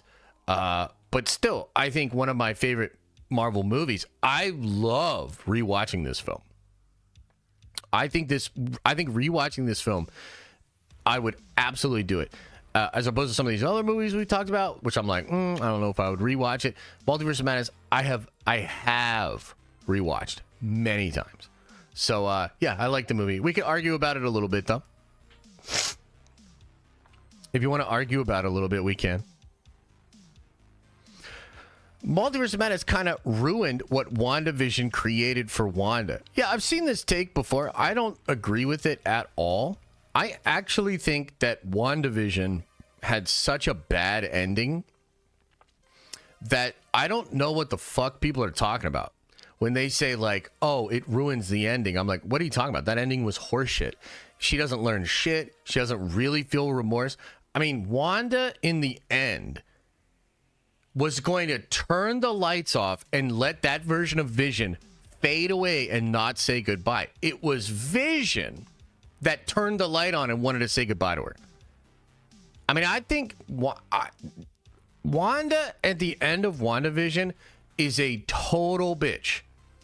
An almost irredeemable whack hoe. In my opinion. So, like, when I saw people being like, oh, this, like, perfect ending and she learned this lesson, so I'm like, what the fuck are you talking about? Like, that, I didn't see any of that in the show. Wanda's horrible, dude. She's a horrible person. She's absolutely horrible. And Tony was right about her. Now, as a character, I love that for her. Because it's compelling. It's interesting. But, like, who are these fucking people that are like, oh, Wanda, yes, queen. And, like, you know, like, all these people, like, what a weird fucking bunch of fucking weirdos, bro. Like, what are you talking about? This bitch was awful. You know? So to me, like I love it. I think it works, and I think she's better as the villain. I think she's more compelling as the villain. I don't know that she's ever actually been a good person or done anything good. You know what I mean? Yeah, exactly. Everybody, yes, Queen. It's like, what are you talking about? Bunch of weirdos. Okay, anyway. Any more thoughts? Any more comments? Multiverse of Madness. But she wants her kids. I give her some leeway. All right, man. She never had kids. Yeah. Hey, what's up, Josh? What do you think is the most underrated aspect of Multiverse of Madness, and what is your biggest gripe? My gripe would be, the Sam Raimi stuff. It just gets a little floaty. What is the most underrated aspect? The ending. I think the ending is super underrated. A lot of people view the ending as like Steven needed, like he wasn't in control. But like the way I view the ending, it's perfect for the character of Steven. He is simultaneously proving that he is still Steven with all the good and all the bad, slightly different from some of the other versions, but still corrupted, but very resourceful. And him going in, dream walking into the body, allowing America to do the thing with it, and he like tells her like not yet, like he's in full control of that situation by kind of relinquishing some control. Like it's, I don't know, I think it's just a really nuanced ending. I like the ending. So yeah, that'd be my answer to it. Yeah, I think it's really good. If you have kids, then you would agree with Wanda. Okay, let's talk about Doctor Strange 1. Doctor Strange 1. What do you guys think?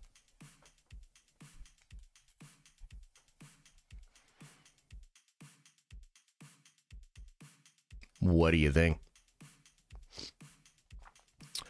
Yeah, it's a masterpiece, bro. It's a masterpiece. Recently rewatched this one too. If Doctor Strange is not in your top 5, you need to go rewatch that movie. Like, bro, like masterpiece. Masterpiece. No, it absolutely is. It's a masterpiece. The character, dude. Benedict Cumberbatch, man. I mean, he goes from being on top of the world, the most egotistical, narcissistic dude that you can imagine, to being so humbled and broken that he's like approaching that guy on the basketball court, head hanging low in shame, hands shaking, desperate for even a glimmer of hope out of his situation. On top of that, the visuals, I don't know the last time you've seen the visuals on this movie. They absolutely hold up. They're mind-bending. Like, dude, it's hard to even imagine how they made this movie. I think it is maybe the most visually stunning movie in the entire catalog. And that includes, like, everything, bro. Everything. The mirror dimension, the time travel, the magic itself. My God. It is visually stunning, dude. It is stunning. Yeah, I really like the movie, dude. I really like the movie. I think it's really good. Masterpiece. Masterpiece. Yeah, Mads Mikkelsen, dude, he kills it, bro. The dialogue where he's talking about how time is the true enemy. Again, I'm telling you, watch that movie again. The way he delivers that line is captivating. I mean, fuck, I was about to give it up for Dormammu, bro. I was like, that dude has a point. That guy has a point. You know? Super solid, man. Ooh, so good. Hello? Okay. Avengers 1, chat. Avengers 1. Kang said it better. Kang said what better? What, the speech? Time is the true enemy. I think we should conquer it.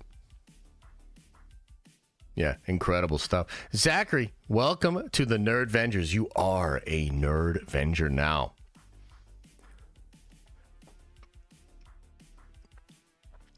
Avengers 1 is tricky, dude. That's a real good movie. I'd probably have to. I probably got to put it up here at Masterpiece, dude. Now, it's been a while since I've watched this. But, I mean, dude. If Age of Ultron is a masterpiece, Avengers 1 is absolutely a masterpiece. Has to be. Because it's tighter. It's toy like a tiger. So, I'd say it has to be masterpiece. It also is the movie that kind of like just proved the formula works. Sets us on the whole path that we go on, you know what I mean? So I'd have to say masterpiece, 100%. Now, look, chat, argue about this for a little bit. I got to go to the bathroom. I'll be right back. But y'all keep arguing about Avengers 1, and I'll be right back.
What?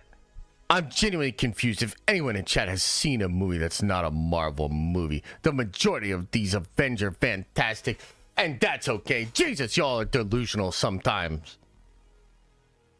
The fuck? What kind of hater-ass energy is that, bro? The hell?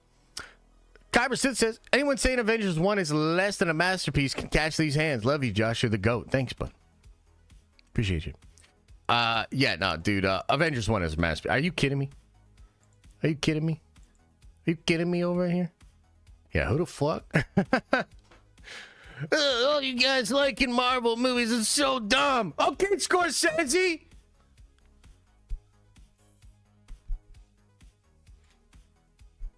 All right, let's talk about Moon Knight. Now, this is going to get interesting because we're going to start getting into some of the Phase 4 shit.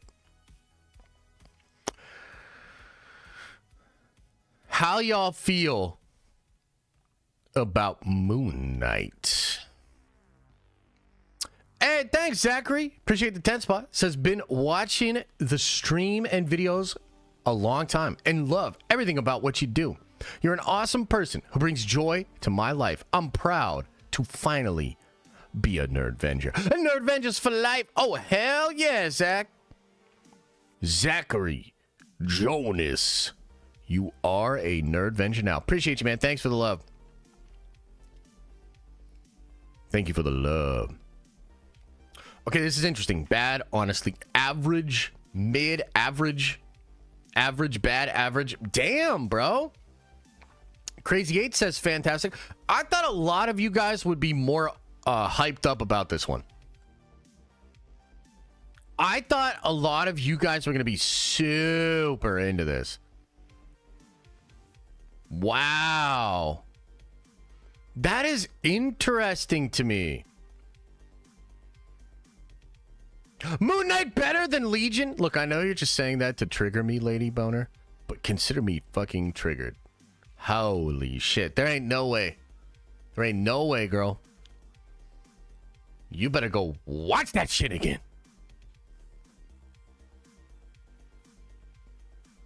And you know what? That's actually the perfect point to bring up. If you think Moon Knight is titties, you have not seen Legion. Period. Everything that Moon Knight attempts to accomplish with like the cerebral stuff, the non-linear storytelling, the sort of like unfolding of events that are connected in ways that are mysterious, Moon Knight fails and pales in comparison to Legion. What is Legion? Legion is maybe one of the best Marvel shows ever created. It's created by Noah Hawley, who is now doing this Alien show, which is like, oh my God, I'm super into that.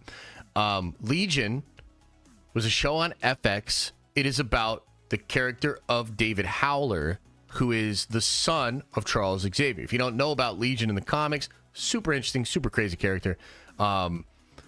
Legion is a fantastic show. It is visionary. It is intense. The subtext is amazing.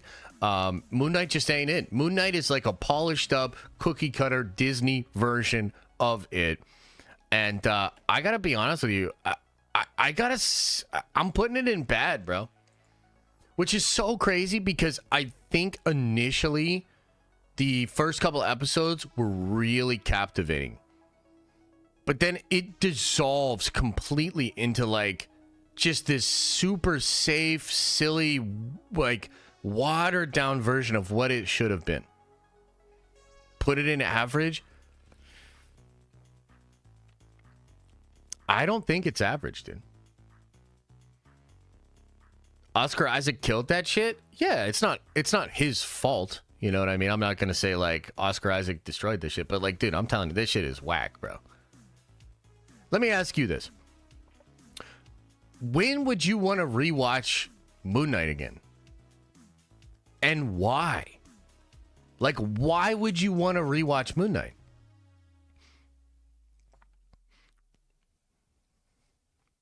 I want to see more of the character, but the show was bad. Fair.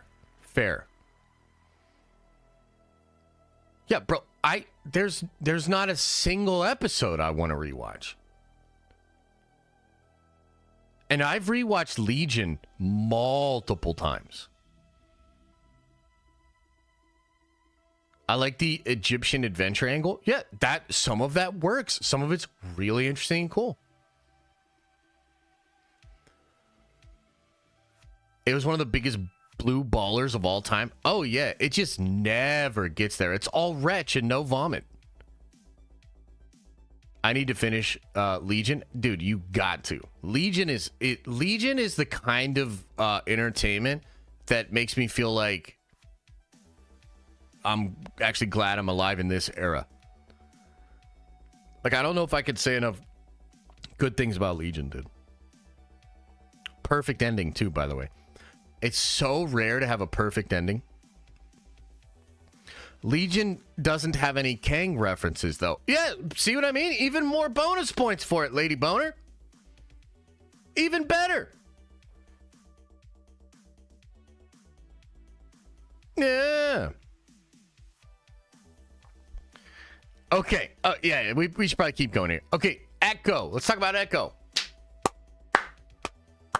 What do you guys think of Echo? Echo's actually a pretty interesting piece of conversation here. Bad? Disaster? Shit. I might have to disagree with you. So let me say this about Echo. Surprisingly good. I was shocked at how much I enjoyed it. Went from thinking it was going to be total shit, total trash, to actually enjoying it quite a bit. I even like what they did in the first episode. Yeah. Now, hang on. The other shoe's going to drop, but just let me go here. I like what they did with the archival footage. I thought it was strong. I love the Kingpin shit. The Kingpin shit was brilliant, dude. The dinner he has, dude, he way better Kingpin than what we get in Hawkeye. Kingpin shit's cool. And yet, it has the worst finale I've ever seen. Ever. So how do you balance that, right? Like, how do you balance a show that is surprisingly good, executes on some really cool shit, but then wraps up in a way that's like, that is the worst finale I have ever seen? I think it's worse than Secret Invasion finale.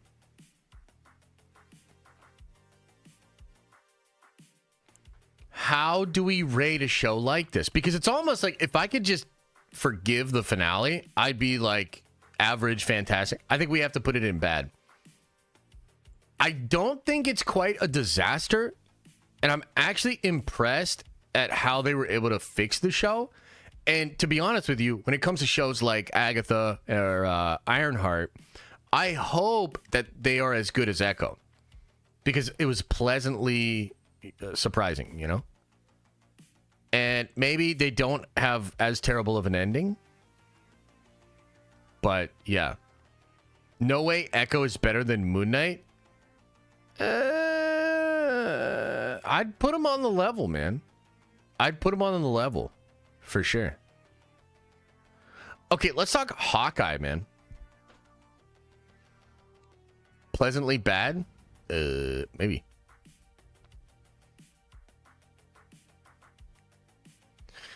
Let's talk about Hawkeye. What do you guys think for Hawkeye? Bad? Average, mid? Haven't watched Hawkeye in forever? Hawkeye's the most mid of mids. I mean, yeah, it's pretty mid, huh? I would say average. I'm going to say it's average, dude. There's a lot of stuff I like in this show. I think they just throw too much into it. Like, so I like episode 3 quite a bit. I actually thought the scenes with Florence Pugh Pugh being blipped was really cool. That whole situation was cool. Or was it her or somebody else that like they do the blip to? I thought that was kind of cool. The Kingpin stuff's decent. But then the ending is just so bad. Again, it kind of follows a lot of the same patterns. Like Moon Knight's ending was trash. The post-credit scene was cool, but the ending itself was trash. Echo's ending was trash. It feels like Hawkeye's ending is trash too. Yeah, it's wild, right? So I don't want to quite put it in bad, because I think this show is actually stronger than Moon Knight and Echo. Like, you know what I mean? Like, I think it's better than those two shows, and maybe more watchable too, and rewatchable. Because like Renner's really good. I think that Kate Bishop's really good. So like the core stuff is operating at a good place. But yeah, I'd have to say average on that. Okay, now we got to talk about She-Hulk. I think this one's going to be super controversial. Have you guys noticed how many people are talking about She-Hulk online right now? All the Twitter and the Instagram and all that shit. A lot of discussion about She-Hulk right now.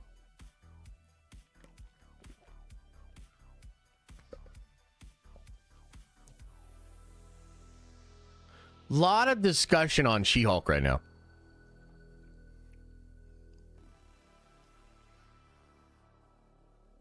But why?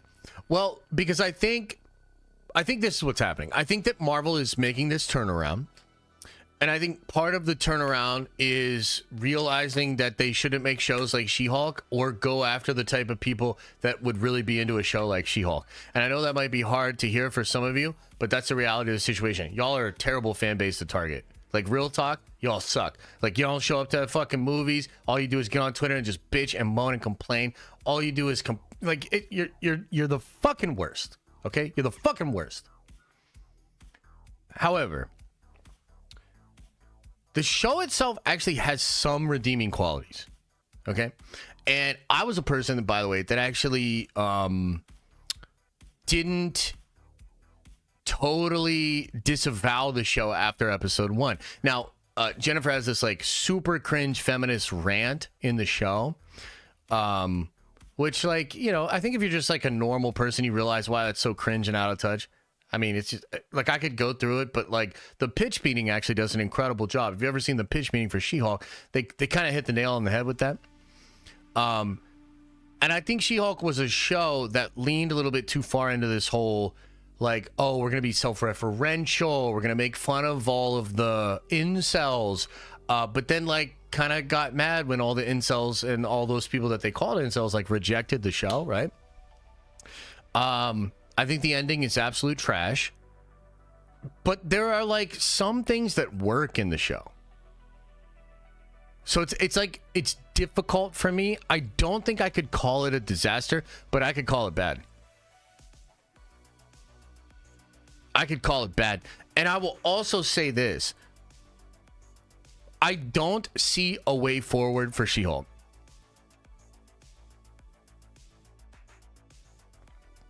There are some characters, like even Brie Larson, Captain Marvel, I technically could see a way forward for her. You know what I mean? Like, I think, honestly, make her a little bit more fun, make her a little bit more sexy, which they kind of do in the Marvels, by the way. And I think you could even see a way forward for Captain Marvel. I see zero way forward for She-Hulk, okay? And this is because of the way they made that show.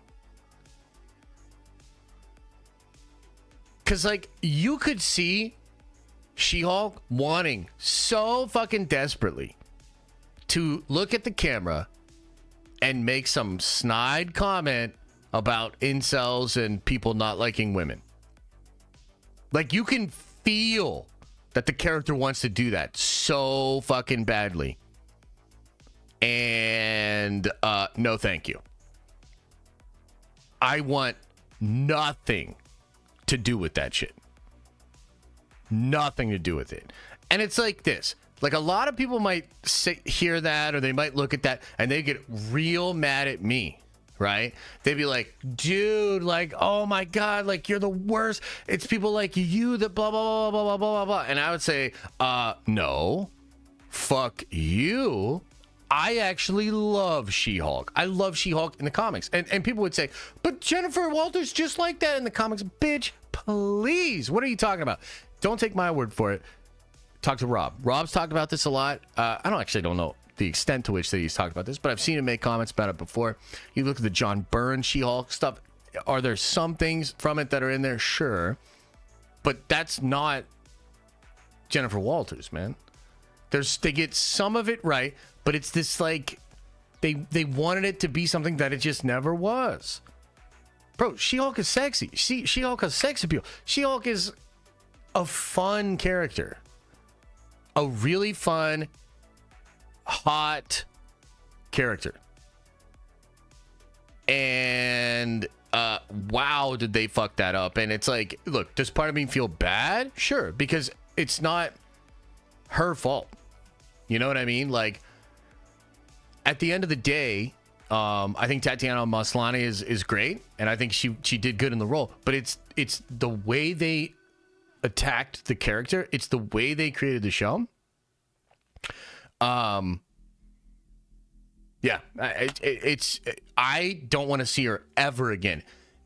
If you do put her in a movie, you got to be real careful. You got to be real careful with how you use this character, what you allow her to do, what you allow her to say, because I'm telling you right now, this is maybe one of the most hated characters in all of Marvel right now, and that's because of the show they made. That's not because of the audience.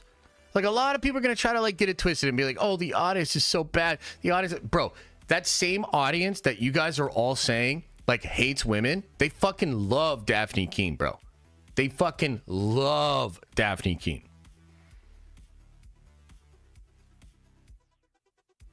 What's the difference? You know what I mean? Like, what's the difference? Hello? And by the way, Daphne Keane's also a person that said, like, you know, yay, the wokealite, like, on social media. And a lot of us are like, yeah, whatever. Like, she's still awesome, you know? So I fucking hate the She-Hulk character. I hate this show. I fucking hate this show. But I don't think it's a complete disaster. I would say it's bad. Okay. Moving right along.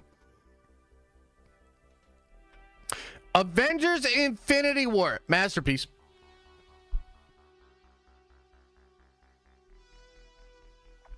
Masterpiece. There's not even really a lot you have to say about this, but if Winter Soldier is not the best in the catalog, it's Infinity War. Infinity War is one of the greatest movies ever created. Spectacle, pacing, it's just, it's phenomenal. It is like, damn, very, very impressive shit. Infinity War is a masterpiece. Okay, let's do Eternals. This one's gonna be pretty interesting. What is at the bottom for disaster? Ant-Man 3? Yes, Ant-Man 3 is a disaster. Josh, are we gonna do Star Wars next? What's a Star Wars? I don't even know. What's a Star War? Dang, a lot of you hating. A lot of you guys are hating on Eternals. I would say it's average, and honestly, I like Eternals, dude. We recently rewatched it. There's a lot of stuff I like in this movie. The third act is weird, and there's like a moment kind of like going from the second act into the third act that's just so weird. Some of the stuff just absolutely doesn't work. But if you think about what they were doing here, right? Ensemble cast, going through multiple generations of history, big backstory to the cosmic side of the MCU. I think a lot of that stuff is actually cool, and I think the way it's executed is cool. There's definitely some stuff where it's just like you're trying to do too much, you know, it's not all fitting together. And again, I think the third act is pretty whack. But overall, man, I kind of like Eternals, dude. Like, it's a good watch. And I also think Eternals could have been a masterpiece. Eternals had some shit going, and if they had just taken maybe the first third of the movie and just went with that, I think maybe the whole thing would be different. More people would embrace it. People would like Eternals, etc., etc. Okay, let's talk about Falcon and the Winter Soldier. What do you think, chat? Coffee Chiller says, absolutely love the channel. Been watching quietly in the background for years. Appreciate you.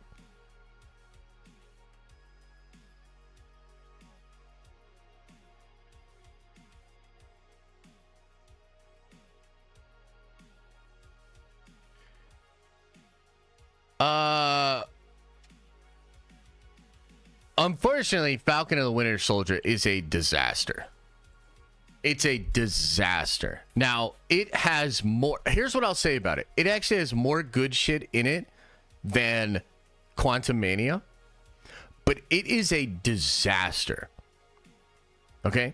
Now, I also want to say something here. Now, I could be misremembering this, and obviously I have delusions of grandeur. Okay? But walk with me on this. Do any of you remember that I was one of the first people that shat all over this show? And it was the first time I noticed the critics actually finally starting to go hard on what Marvel was doing. So my memory of this is that we watched WandaVision again. Now, here's the deal. Back then, things were a little bit different. Obviously, it was in lockdown. our channel was fucking crushing it, dude. Like, we were just, like, everybody was at home. So, like, we were just crushing it. Views were way up. People were watching everything. And, you know, we had a pretty, how do I say it? I think we had a pretty influential position. A lot of people were chiming into our shit, okay? Now, WandaVision, I also hated the finale. So much so that, like, a lot of you got really butthurt and mad at me. And you guys were like, bro, what are you talking about? Dude, that was great. And I was like, no, that was a trash finale. Same thing happened with Falcon and Winter Soldier. I was so fucking mad. Now, when I said this in WandaVision, it didn't translate. The critics were very kind to the WandaVision finale. A lot of people were very kind to it. However, after I said my piece about Falcon and the Winter Soldier, I was like shocked to see a lot of people, critics and whatnot, were like, no, yeah, this was really bad. And it's so fucking bad. Now, here's the thing. Asterisks and a caveat, because this is a very unlucky show. This show, when it was produced, the LLC was literally called Pandemic Productions, which was established in 2018 or 2019. This was obviously before the actual pandemic. In the show, there was going to be a virus that was released around the world that caused the pandemic. That's why it was called Pandemic Productions. Okay, you can even see parts of this in the show still. Even though they remade it and gutted it and tried to hide it, you can actually still see the plot there. This is some stuff that Joanna Robinson goes into in her book. This is kind of something that Marvel's never really acknowledged. They don't talk about it a lot. But it absolutely happened. This show was gutted and remade. And the problem with this show, and I think, you know, it's kind of unfortunate because the racial stuff in this show, I think is actually handled really well. Okay? But unfortunately, all the things around it are terrible because they just gutted it and tried to glue it together. So it's one of those things where, like, I sometimes people will be like, yeah, but dude, the Isaiah Bradley stuff, and I'm like, no, you're right. Like, dude, it was great. Are you kidding me? Like, Mumbly, he was fucking fantastic, and that's really good. But it doesn't fucking matter, dude. I'm sorry. Like, viewership is not charity, and quality is not this thing that's like, oh, well, this thing that I particularly care about was so good that I'm going to ignore all this bullshit. Like, nah. This was a fucking disaster of a show. And if you go back and watch the finale, it's laughably bad. I mean, so many of the shots are these really weird close-ups with, like, blurred backgrounds because they're just trying to get all the shots to match together. So I could, like, feel them, like, actually going into the frame and stuff like that. Like, the film student in me just wanted to throw up watching that finale. Oh, my God, it was so fucking bad. So it's like one of those things where, you know, you could cut them some slack and you could be like, look, not necessarily all their fault, but ultimately a terrible, terrible show. Terrible. Yeah, that's my thoughts on Falcon and the Winter Soldier.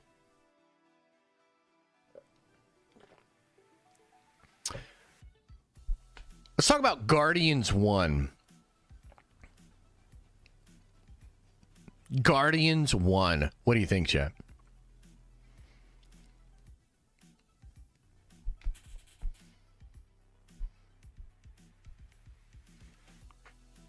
Yeah, man, it's pretty good, huh?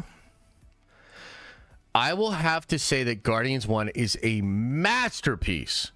It's a masterpiece. When I first watched Guardians 1, I wasn't so sure. You know, it kind of hit me a little funny. Similar to Deadpool and Wolverine.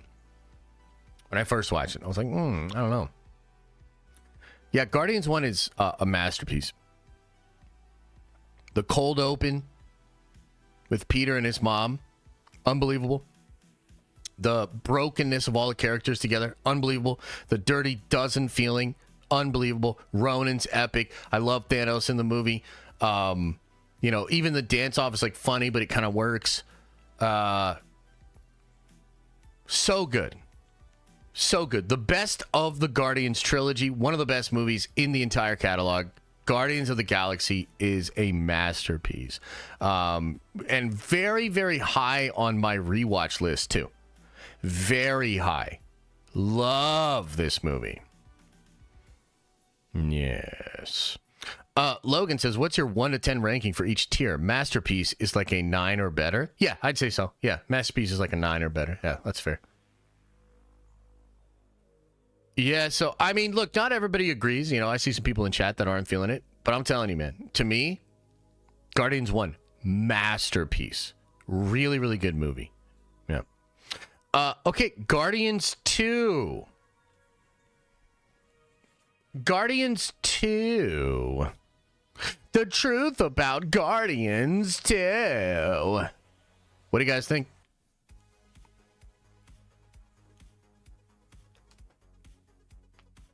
Fantastic, average, bad, meh, masterpiece, masterpiece. That's probably James Gunn's sock puppet. I would say average. I would say average. Now, dude, I would have had this in bad, but then all this bullshit in Phase 4 happened, right? So you're like, oh shit. I'll say average. There's stuff in it that works. There's a lot of stuff that does not work. I mean, I think the weakest part is the writing. You essentially have all the characters going on a similar arc that they did in the first movie. I hate that shit. I hate when, like, they just keep arcing characters on the same thing. So that was kind of whack. The dad stuff with Peter, like, works, though. Like, that stuff's good, but it's just kind of sloppily thrown together. Visually, I think the movie's really cool and really interesting, but it lacks the oomph. And I think the thing it really lacks is the driving force of that first movie's narrative. And because the first movie, although it's an ensemble, really focuses on the perspective of Peter Quill, you kind of have this driving lensing of the entire film. Guardians 2, just too all over the place. You know what I mean? So, yeah, there's a lot of stuff in there that doesn't operate for me. A little bit too James Gunn. I think when he had the co-writer on Guardians 1, that was just a better formula because I think she was really able to balance out some of his more goofy shit. Guardians 2 is just a little too James Gunn for me, right? It's a little bit too weird. But not terrible. You know what I mean? Not terrible. So, yeah. Now we get to Guardians 3, though. What do you guys think of Guardians 3?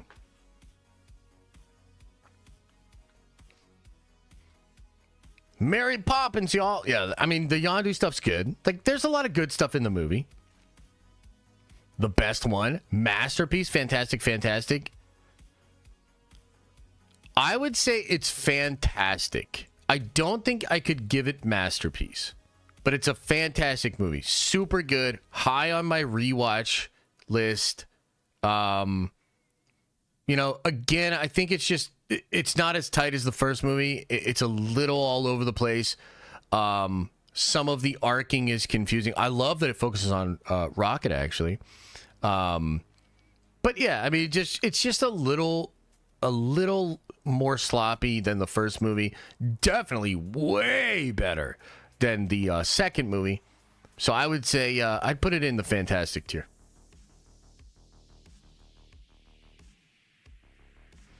Yeah. Guardians 3 grew on me when it came out on Disney Plus. Oh yeah, it grew on me too. It's good. Josh back on the coke pipe? What you mean? What you mean? What do you mean by that? Fortnite? Maybe this week we'll do some Fortnite. I've watched Volume 1 at least 30 times. Yeah, dude, it is great. Where's the Christmas special and Werewolf by Night? Werewolf by Night's in here. I don't know if... oh, and the holiday special's in here too. Yeah.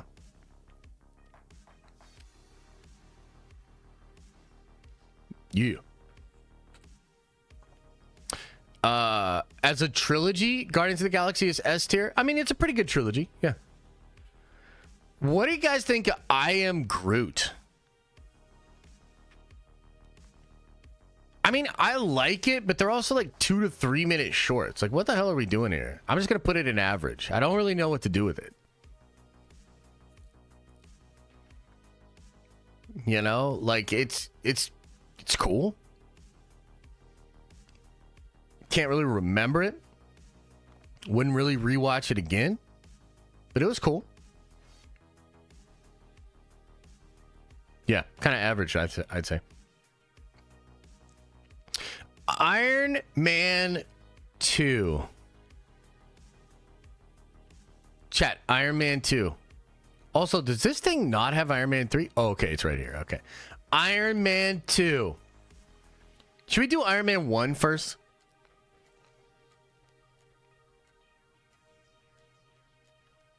You know what? I think Iron Man 2 is pretty easy to put in the average category.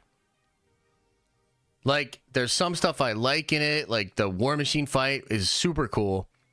The action's pretty neat. Tony's journey is like, I like the homie that was the villain and whatnot. ScarJo, of course. God damn, dude. ScarJo. God damn. Pretty fun movie, but just not as tight narratively as a lot of these other things. I'd say average is pretty safe for that, yeah? Yeah.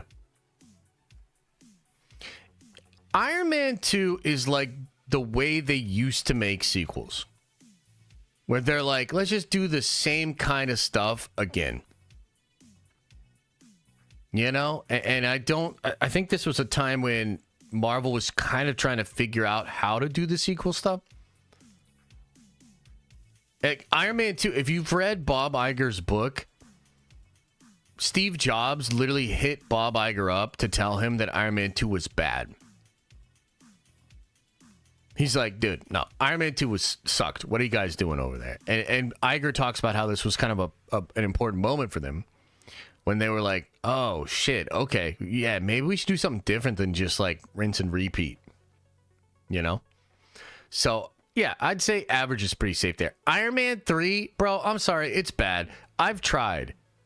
I tried a lot with Iron Man 3, and I like Shane Black, and also, how the fuck did this movie make $1.2 billion? This is crazy. Like, dude, Iron Man 3's bad, bro. No. It's not average. It's bad. I like Shane Black. I think Cillian Murphy, or what's his name? Not Cillian Murphy, right? Who's the guy? The guy that plays, what's his butt? He's pretty chill. But I'm sorry, dude. This movie's bad, bro. Like, I've rewatched it a lot. You liked it? Oh, boy. I can't tolerate this slander. Yeah, Killian. Yeah. Guy Pearce. That's the guy, yeah. Yeah, and then, like, the Mandarin stuff. What a goofy way to do the Mandarin. Trevor Slattery. Yeah. Josh hates RDJ unless he's a co-star. What? I never said that. I'm just telling you what it is, bruh. It has a weird place in my heart. Okay. Iron Man 3 is a disaster for me, says Charlie over on Twitch. They did the Mandarin dirty. So stupid. Take Mandarin out, and it may have been decent. Yeah, bro. For sure. I agree. Yeah, it's bad, in my opinion. Now, Iron Man 1, masterpiece, dude. We recently rewatched this. Incredible movie. I think it sets the tone for the entire catalog. Brilliant movie, dude. Masterpiece.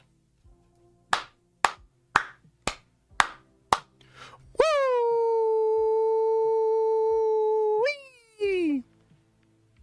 Hell yeah. Okay, let's talk Loki Season 1, chat. What do y'all think about Loki Season 1?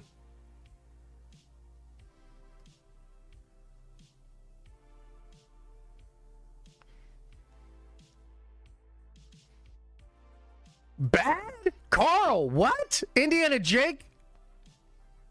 Dude, GTFO, bro. This is a masterpiece.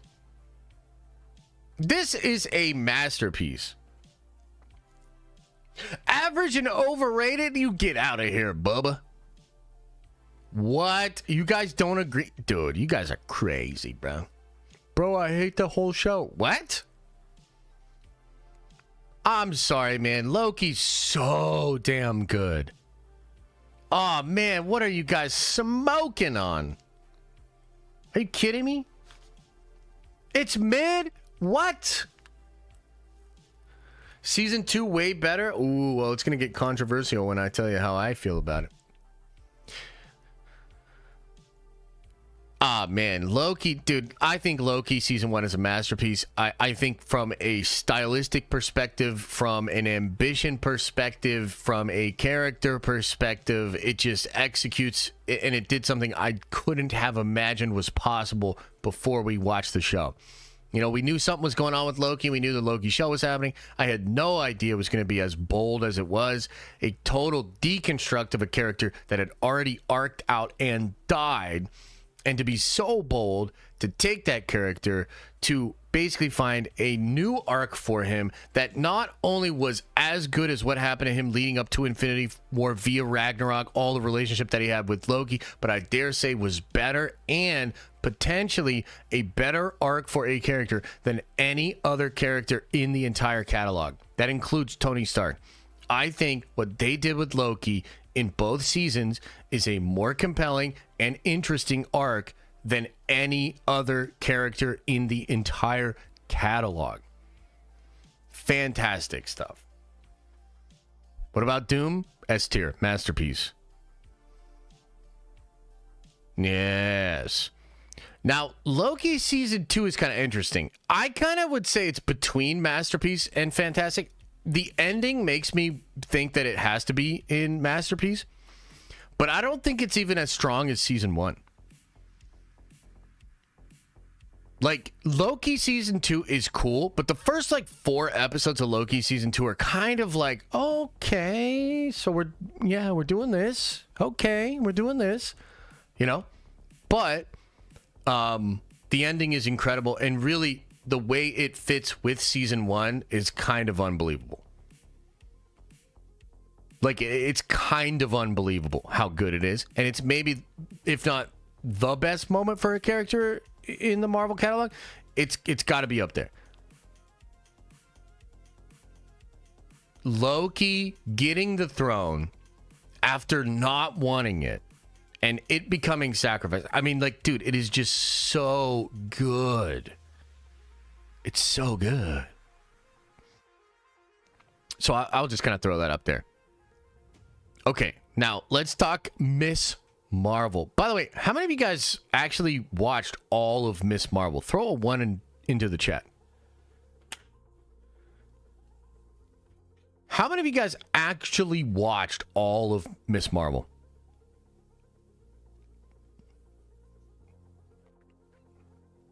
Okay. Good bit of you. Good bit of you. I only ask because Miss Marvel is probably the lowest viewed live action show they've done. It did almost as bad as Peacemaker. And if you didn't realize this, Peacemaker did even worse than the worst of the Marvel Disney Plus shows. Nobody watched Peacemaker. Yeah, that's right. I found a way to slander Peacemaker in the middle of a Marvel thing. It's pretty badass, I know. Miss Marvel is average. Miss Marvel's first episode actually had me being like, yo, could this be something here? Had a lot of Peter Parker energy. Felt really good. I actually really liked the first episode of Miss Marvel. And I was like, dude, I like the family. I like Kamala. I like the conflict. I like the coming of age vibe. Felt very John Hughes. Bro, I'm telling you, I was in on episode 1. And then it kind of meanders and does the whole usual thing. Some of it's cool. The visual effects are absolute shit. And the ending's like whatever. You know? It's just weird. Like, there's a lot of promise there, a lot of good stuff. I think it's probably like a lot of the Phase 4 stuff. Like, they just didn't have either the time, the resources, or the bandwidth to, like, tinker with it. Because I think she's great. I think they had a lot of stuff going. And it just kind of meanders, and then, like, this is the ending for me. It's like,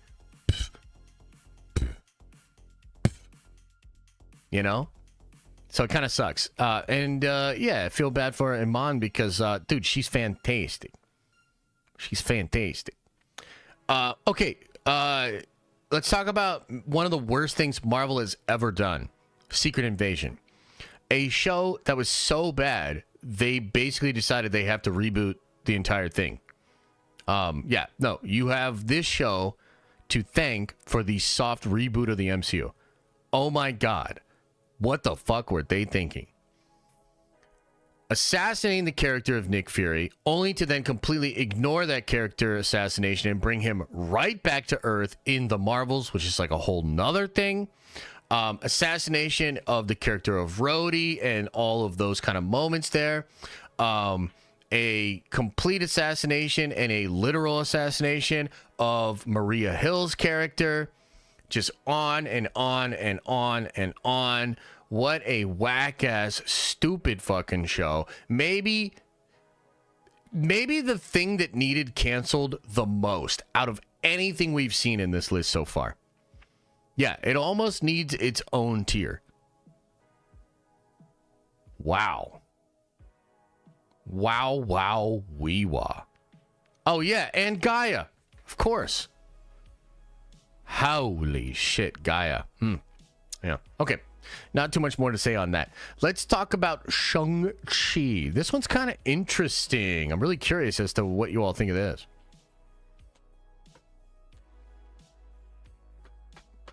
I'm curious. What do you guys think of Shang-Chi? Wow. Okay. I think a lot of us are on the same page here. I would say it's fantastic, dude. Maybe my favorite, or one of my favorite of the Phase 4 movies. Certainly my favorite of the sort of new franchises that they made. Simu is fantastic. The action is unbelievable. I really like Wenwu. Oh my God. What a fire-ass decision to get Donnie Yen to be Wenwu. Or no, it's not Donnie Yen. Who did they do as Wenwu? He's this legendary actor. What's his name? I'm blanking on the dude's name now. But wow, bro. So good. Shang-Chi is phenomenal. And it's kind of a shame that it seems like we're not getting Tony Leung. Thank you. Yes. Legendary. And he was so good in the movie. Yeah, Shang-Chi just... I love it, dude. I love it. I don't know if I could quite say masterpiece because... I just think when you compare it to some of these other movies, it doesn't quite get there. But, like, bro, it's good, man. Like, it's really good.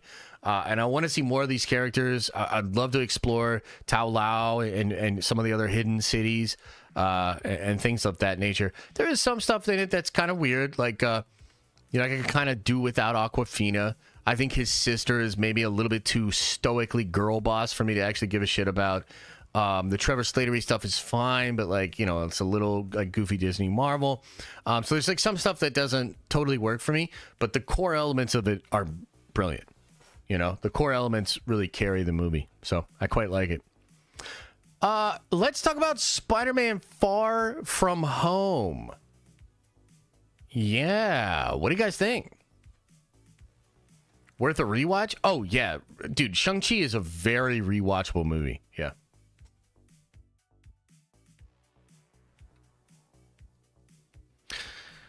Dude, I love this movie, man. I don't know. I kind of want to put it in masterpiece, bro.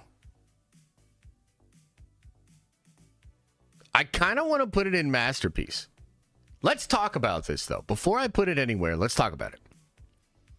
So, first thing, Michael Keaton.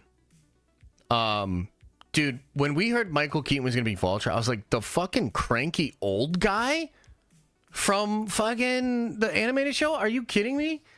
What a stupid character. Oh, is that Homecoming I'm thinking of? Oh my God, you're right. Okay, yeah. So here's what we'll do then. We'll put this in Fantastic. Okay, yeah, because this is the one where they're on vacation. This is Mysterio. Okay. Yeah. Okay. So, yeah, I could live with this being here. Now, I do think that this is good. I think Gyllenhaal's really good in the movie. I think the ending's kind of clever and cool with, like, the drones and all that sort of stuff. There's some visual stuff here. Like, there's that sequence with dead Tony Stark and Mysterio's just totally messing with him. I think that stuff's pretty cool. Nick Fury's really good in the movie, but then obviously revealed to be Talos. Yeah, I would say it's really good. I don't think it gets quite to some of the places that some of the other ones do. Like, I think Homecoming I might put in a masterpiece, which maybe seems crazy to you guys, but I love Homecoming, man. I think between Vulture, the prom scenes, I think between this take of Spider-Man and the sort of uniqueness that they put into Tom Holland Spider-Man, because he's really modernized with like the cam, you know, him the Civil War cell phone footage stuff is just brilliant. His whole relationship with Happy's brilliant. I love what they did with Stark. I know some of you guys are like, no, I don't like him being you know, Stark Jr. or whatever. I loved it. I thought it was really cool. So yeah, I'm going to put Homecoming in a masterpiece. Yeah, that's right. I said it. That's right. I said what I said, and I said it. Boy. No Way Home. No Way Home. I'm just going to say it. It's a masterpiece. I mean, I think No Way Home is the most overhated Marvel movie. Yeah. Because I think there's been this like retroactive downgrade on the film because of the fan service. And like there's this whole like side of the fandom that's like they want to detract away from what the movie is because of how fan servicey and fun it is. And it is like, you know, really crazy with all the multiversal stuff. But the core emotional journey that Tom Holland Spider-Man goes on is very underrated. The ending of this movie is very underrated. It's a way to bring all of the bombast of the cosmic, you know, whatever, down to a core level of self-sacrifice for Peter himself. And I think it's perfect. I also just love how it leaves Tom Holland in his own suit, being the Peter we know from comics, you know, being in the little shitty one-bedroom apartment, listening to police scanners.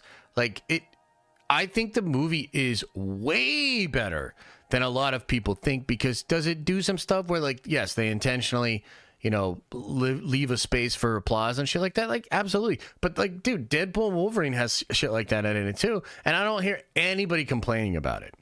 I just think that this movie hit people a little different, and because it was so damn successful, I just think that you kind of had some people turn on it and become a little hatery. So I think it's a masterpiece, dude. I would defend this movie to the death. That's a damn good movie, and what a theatrical experience, man. Like, this was such a cool theatrical experience. The pop that Toby got, I'll never forget that.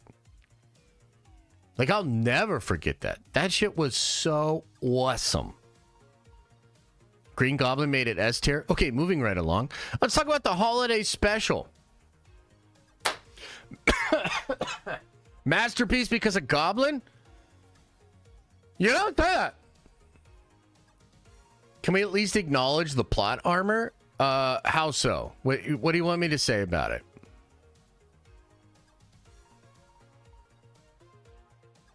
Bro, that fight with him and Goblin in the thing where he's like throwing Peter through the fucking floors of the building. Oh my God, bro. That shit was crazy. Brandon says, going through this exercise shows why Marvel MCU fans expect greatness each time out. They have been so many bangers. The misses really stick out. Yeah, I agree. That's a good point. Yeah. Are you still going? Actually, no. We're going to shut her down. That's all the juice I have in my batteries. Okay, bye. See you guys later.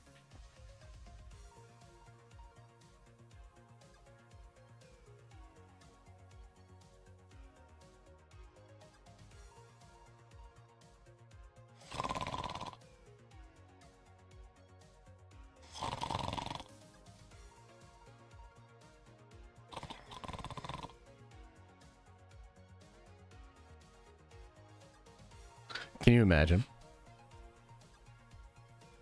I missed your super? My bad. Let me check it out right now.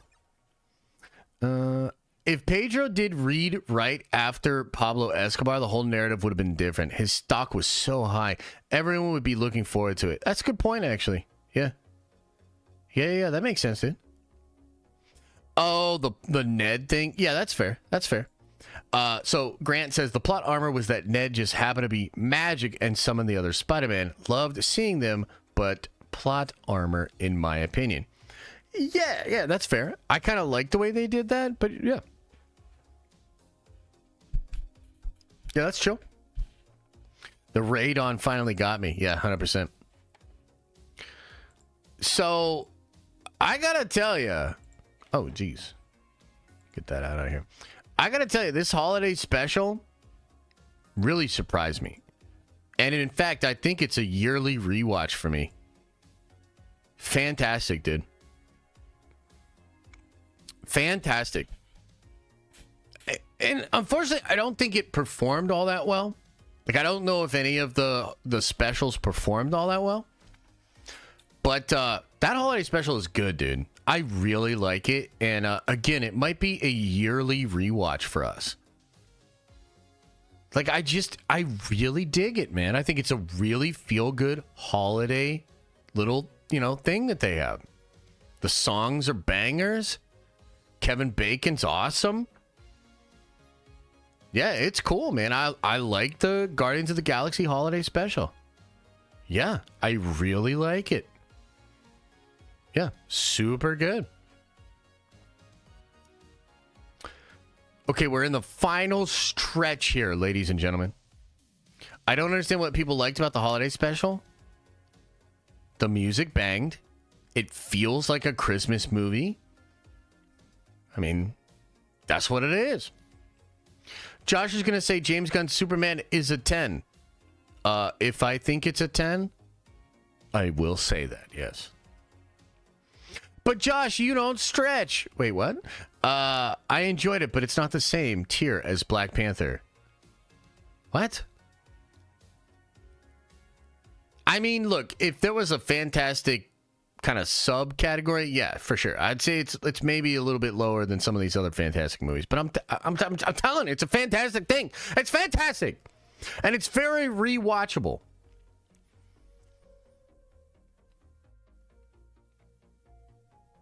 If you thought it was terrible, you take shit too seriously. Oh, okay.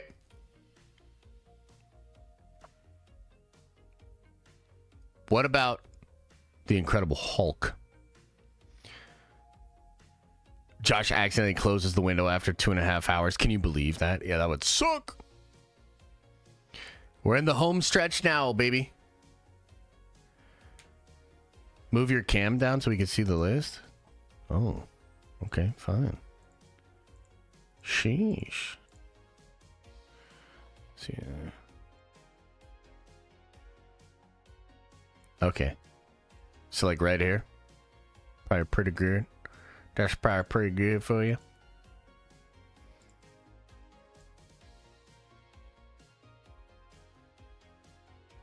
Wolf6475 says, Hulk was good, just didn't develop any of the characters well, which is sad as it has a good cast. Needed an extra 30 minutes. Yeah, I like this movie, dude. But I do think it's kind of average. You know? Now, part of this is because there were major creative differences with Edward Norton and Marvel Studios. Like, apparently Ed Norton was literally trying to change the ending of this. And, like, the reason the ending is so, like, abrupt and then there's just that shot of him meditating was because, like, bro, he left. Like, he was like, nah, I'm not going to film any more of this shit. So, look, there's good stuff. Like, I think the Abomination stuff is great. The Betty stuff is great. A lot of the chasing and the action sequences are really cool. But it kind of just falls in the same pattern of, like, stereotypical Marvel movie. The third act is pretty whack, and then it just ends. And you're like, oh, boy. But not bad. Definitely not bad. I would say average. That's kind of where I'm at with it. Yeah. Yeah, I kind of broke Harlem. Yeah, he did kind of. Okay, let's talk about the Marvels. This one will be interesting. What do you guys think about the Marvels?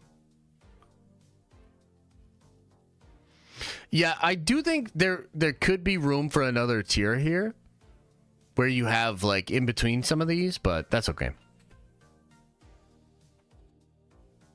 John Campea was an extra on the Hulk. Wow, is that true? Guys, this movie is not bad. This is average. I feel like if this movie had just a couple more tweaks, it could have actually been something special. There were like, it felt like there were competing tones here.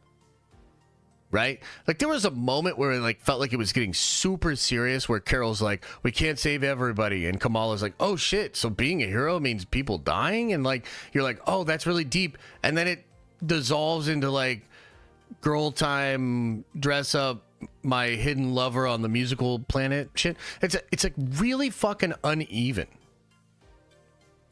I did technically leave during the musical part. Yes. But, hey, it is what it is. You know what I mean? So to me, I would say average. I don't hate the movie. I don't know that I'd rewatch it. I think Rambuti's really good. I think Kamala Khan's really good. I absolutely fucking hate what they did with Nick Fury in this movie because it just doesn't make any sense when you think about Secret Invasion. I thought Carol was fine. She's a little uneven, subdued in parts. But yeah, fine. I would say the movie's average. I don't think it's as bad as the box office suggests. I think a lot of the other things that we've talked about hurt the box office for the Marvels. I feel like if the Marvels came out when shit was popping off, it would have made 600-700 million fine. And maybe people would have said like, oh, it's not that great, but like whatever. I think the truth is Marvel was on such a serious decline and things were so shaky that like, if you think about Guardians 3 actually came in under projections opening weekend.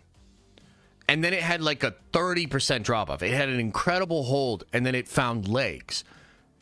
That box office suggests that Marvel fans were very sketched. They were very skeptical. So even Guardians 3 does not initially crush the way you would think. People were like, yo. And then when they heard it was good, they came back. The opposite thing happened with the Marvels. But again, I don't think all of that is even the movie's fault. Like, is it a little bit of Brie Larson? Sure. But really, I think it's just the performance and the way fans were engaging in a lot of the Phase 4 projects. They were bad, bro. You know what I mean? And I know not all of you guys agree. Some of you guys thought it was terrible. You're crazy. The villain was awful. Worst villain in all of the MCU. The movie was a disaster. You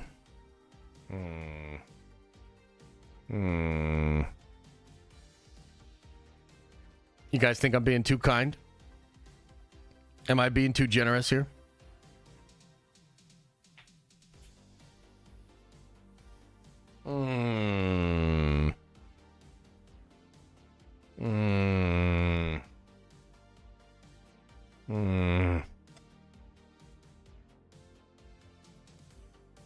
What if I just kind of say a couple more times? That'd probably save me. You guys will think I'm thinking.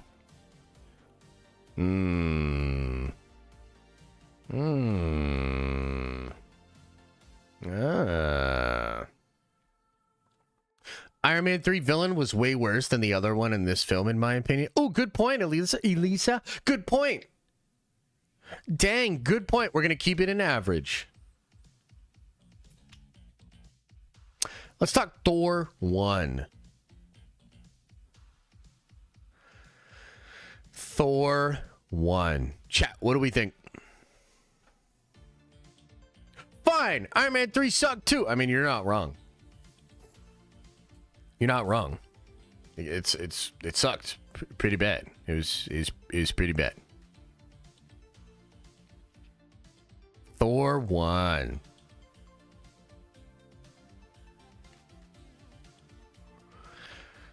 Thor 1 is fantastic for me. I don't think it's quite a masterpiece, but I think it's really, really good. Kenneth Branagh, all the epic Shakespearean tones. I actually like the fact that it's just more of a traditional love story.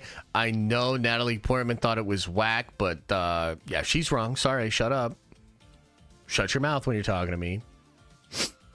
Yeah, Thor 1 was kind of goated, man. It was really good. It falls prey to some of the Act 3 kind of stuff.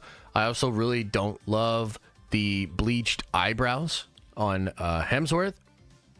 But, like, the shield stuff's cool. Like, there's a lot of really cool stuff. I think it's a fantastic movie, for sure. Faux show. Thor, Love, and Thunder. It is a goddamn disaster. Oh, my God. Thor, Love, and Thunder. Our expectations were low, but holy.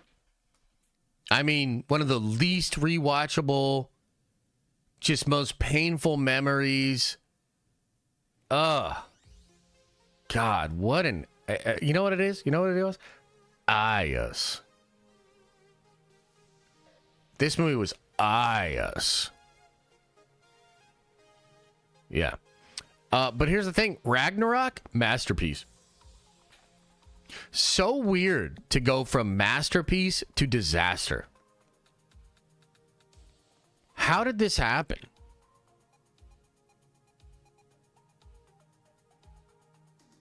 Like, it's still kind of confusing. I mean, dude, Ragnarok is a masterpiece. It's tonally so smart. It does interesting stuff with Thor himself. A lot of cool Asgardian shit. Doctor Strange is in the movie. Him and Loki's relationship is awesome. The Odin Force, Hela, the ancient history of the Asgardians. The Grand Master, Sakaar, Planet Hulk. Like, come on, man. Are you kidding me? Are you kidding me, man? Now, when it comes to Thor, the Dark World, I'm going to be honest. I think most of you guys would have this in bad or disaster. I'm going to put it in average. I actually have a soft spot for Thor, the Dark World.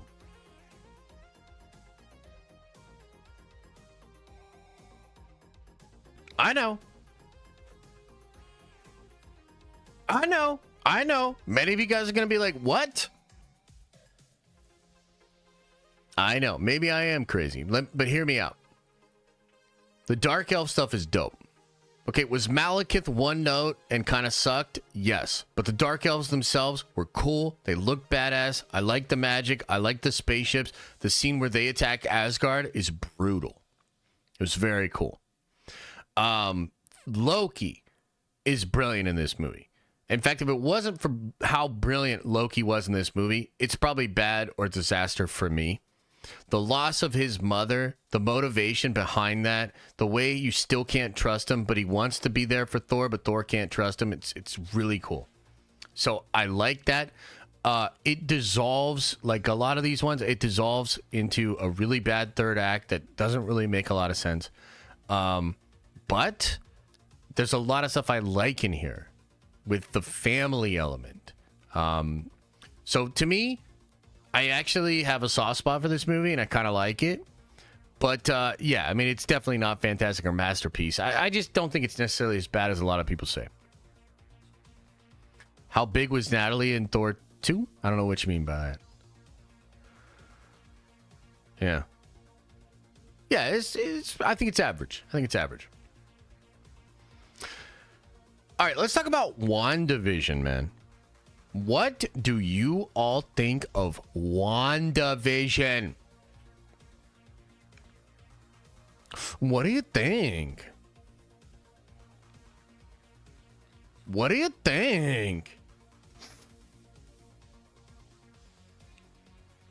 Dang, we're all over the place here, huh? Yeah, we're a little all over the place here. This one is a tricky one, okay? So let me just explain it. I have competing feelings here.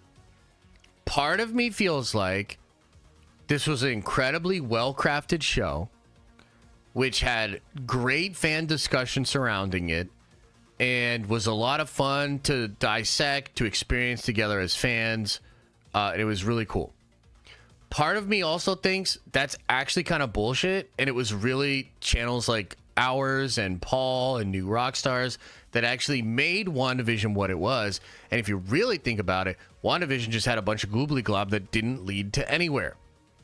Meaning like the Nexus being stuff. None of that shit made any sense. The visions she was having, the commercials on the TV, none of it makes any sense. There were obviously a lot of things in the show which we thought were going someplace, like the devil's in the details, the beekeeper, the physicist, all of these different things that go nowhere. Nowhere. Paul Bettany kills. Lizzie is great. Catherine Hahn is amazing. Even the kids are really good. Pietro's cool, but it also gives us Ralph Bohner. Right? I thought the second to last episode was so fucking good, but the finale was so fucking bad. So it's a really mixed bag for me. But I tell you what I'm going to do. With an asterisk next to it, I'm going to put it in fantastic. I really would like to revisit the show and see how it hits me. But I personally feel that I have to give it a little bit above average. You know? But there's like a serious question here. Like I could see myself putting it in average. For sure. Complicated feelings. Complicated feelings. But overall, I thought it was pretty good. Okay. Werewolf by Night. What do you guys think of Werewolf by Night?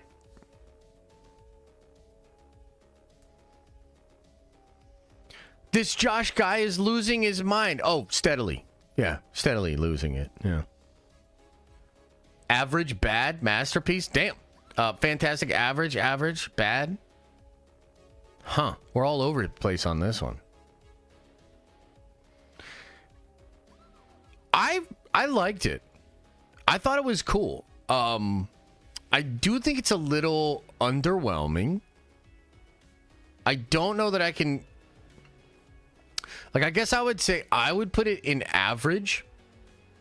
But also, I could see an argument for, like, high average to good to maybe even into fantastic. Because it really is good.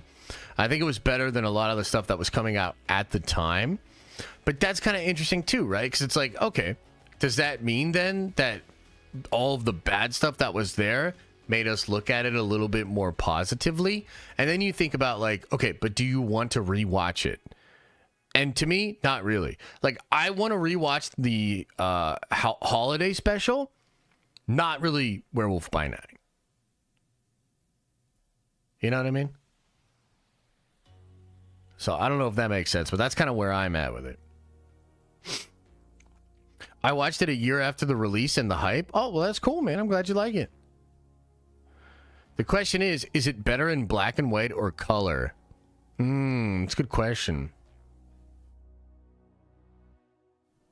Sing us the ice cream song? Nah, I'm cool.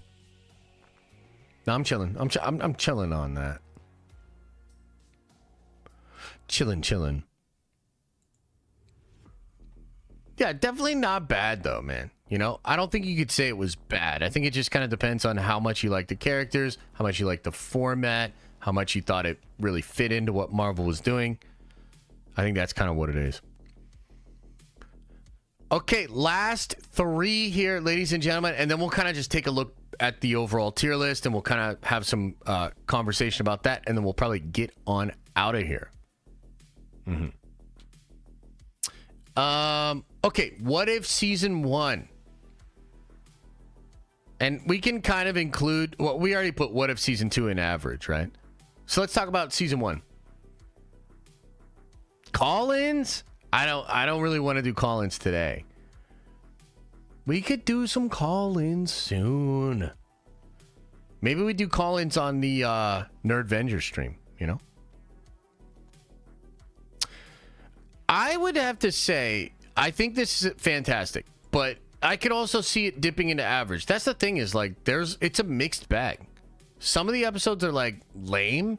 Some of the episodes are so good. Like the Doctor Strange episode, the T'Challa Star-Lord episode, and then the last two episodes are like phenomenal.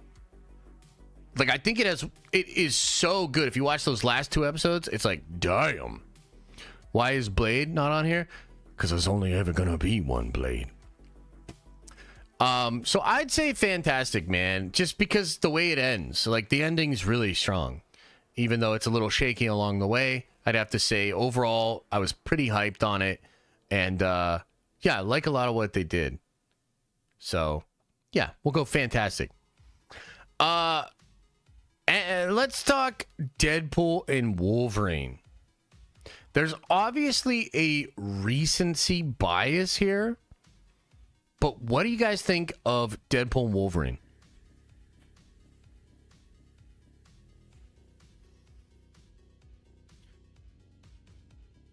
Yeah, I would say it's fantastic. That feels like masterpiece.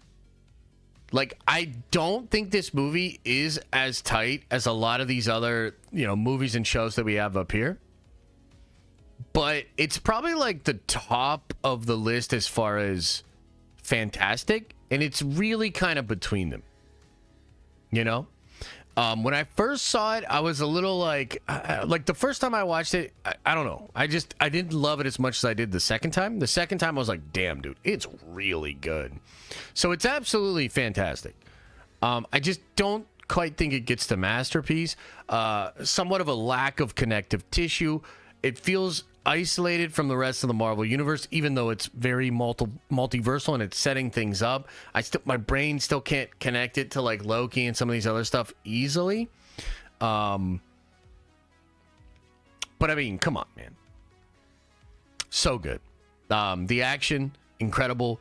The respect to Wolverine, incredible. The Easter eggs, incredible. It's a damn feast. It's a damn feast. And it really feels like it was made just for us at just the right time. So I'd say fantastic. X-Men 97 is pretty easy, man. It's a masterpiece, and I think it's undeniably a masterpiece. I would question anybody that doesn't think it's a masterpiece. There's one episode in the whole first season that's not a banger, and that's episode 3. And it was still pretty chill. But other than that, you're talking banger after banger after banger. Absolute total respect for what came before while pushing it forward in a way that I couldn't imagine was possible. A truly unique piece of content here. Maybe literally the best thing they have ever created. I'm not just saying that because like I love the X-Men and I love, animated shit. I'm talking like, dude, find tighter writing than what this show had. Like, what's better written than this show?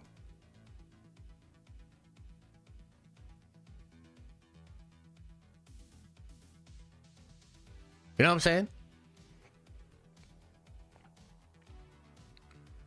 Low-key kind of boring the first 2 episodes. I mean, I disagree, brother. Succession?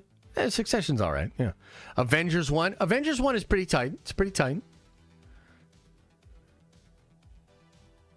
Bro, it's the dialogue, it's the setup, the micro and the macro. I mean, literally, like, it's been a while since I've experienced such tight writing, dude. Like, Storm and Jean having the conversation. Storm saying she used to dream about being human.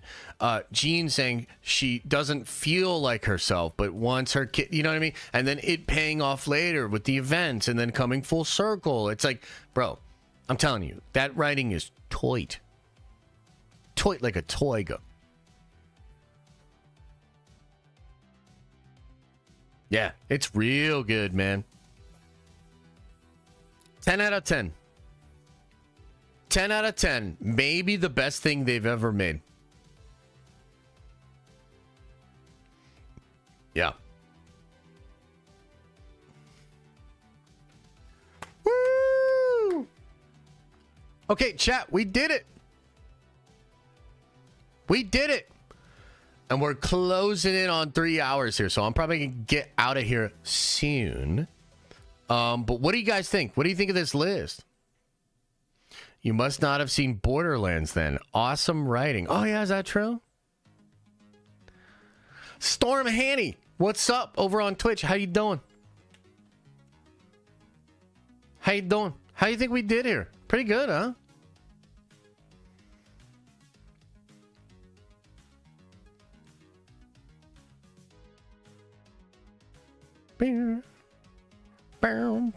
Oh, top 5. Okay. Top 5. Let's put X-Men 97. Can I make Loki just one? So I'd say X-Men 97, Loki.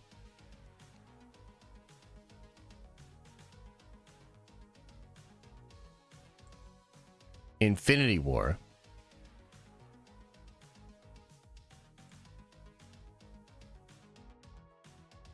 I'll put Winter Soldier before Infinity War. And before Loki. 1, 2, 3, 4. And I have to pick one more.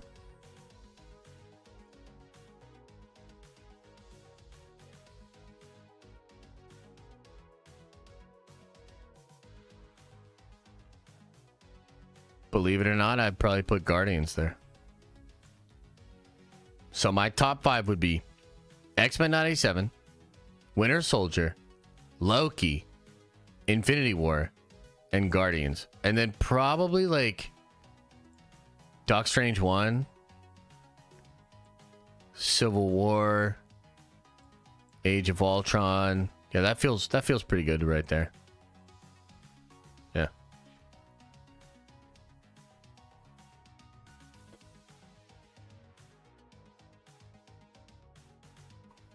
Put Captain Marvel in the bottom, bro. No. Put Captain Marvel in the bottom, bro. Where's 97 at? X-Men 97 is all the way at the top. All the way at the top. All right, still 2 hours behind. Got to go back to work. Peace out, brother. Now put a tier list of Josh's past tier list. Wait, what? What the hell? Ranking Deadpool and Wolverine only at Fantastic is bullshit. Says Joshua Kremble Bluegrass. Hey, look, I'm sorry. Look, I'm not going to make everybody happy here, okay? Where's Rebel Moon? Oh, boy.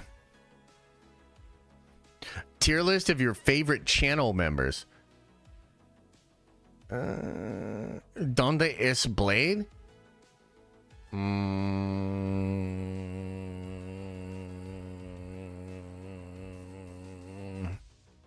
Yo, no, same. Brother, those 2 Loki seasons feel a little bit like they're diluting the masterpiece. Surely top of Fantastic instead. Discuss. I personally view them as masterpieces. I really do. I think Loki is that good. Yeah, that's just me, bro. Agatha masterpiece coming. Oh boy, oh boy, oh boy, oh boy, oh boy. Captain Marvel got a nice bottom, bro. I mean, that's true. Yeah, that's true. Tier list of favorite superhero and supervillains. You know, we've done something like that before. We'll do another one. So, like, I'm trying to come up with ideas, chat, where, like, if there's not a lot of news, we could still do something like this. Something fun, right? So today, I was like, well, there's not really a lot going on. We'll talk a little bit about Boba and Star Wars and the total collapse of that IP. But then, you know, this is a nice chunk of time, super fun. I think it's a good way to engage chat and get you guys all triggered and fired up. So, yeah. Are we expecting any news this week? Yeah, I think so. I think you're going to get some news, but we kind of have to take it as it comes. You know what I mean? Kind of got to take it as it comes. But yeah, we're just kind of chilling, as it were.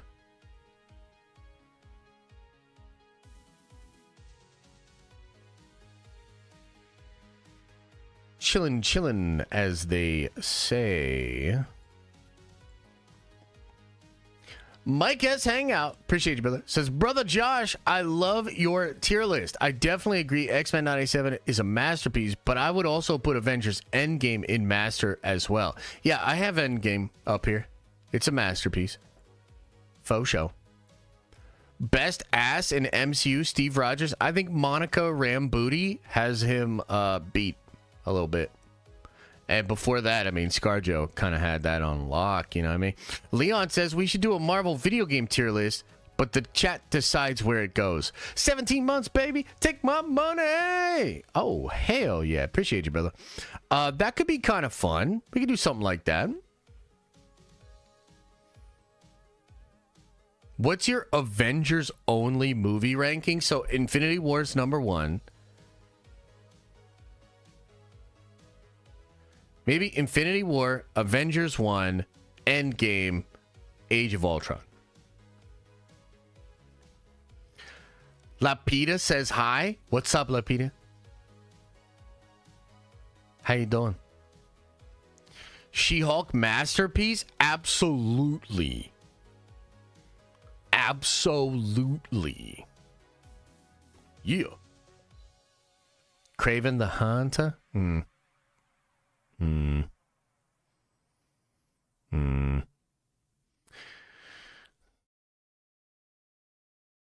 Say ay Dios. I what?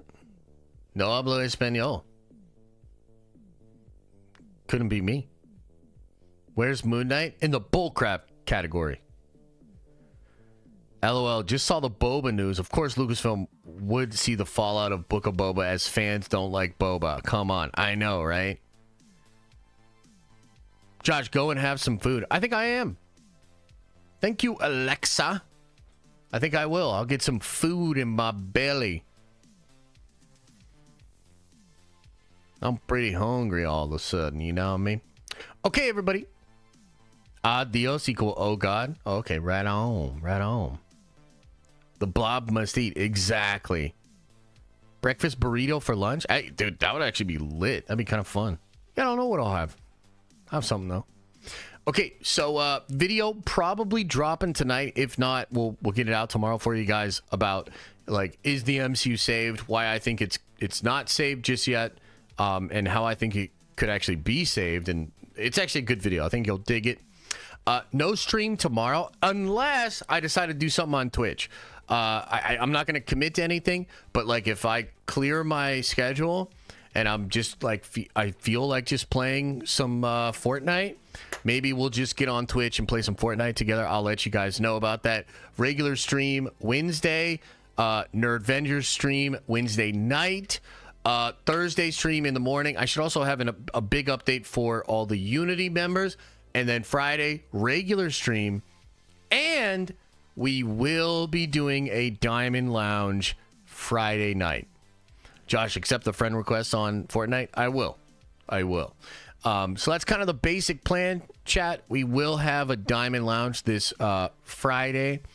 And you know what? I think one of the things I want to get into this Friday is talking about Zen. I've been in a really Zen state lately, and I've been feeling really Zen, and honestly just feeling really good about life.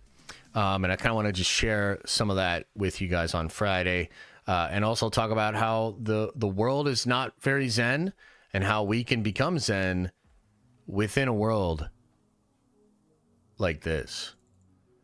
You know, we live in a society, ladies and gentlemen. We live in a society. You know what I mean? Yeah, it's pretty, yeah, it's pretty wild. It's pretty wild how that works.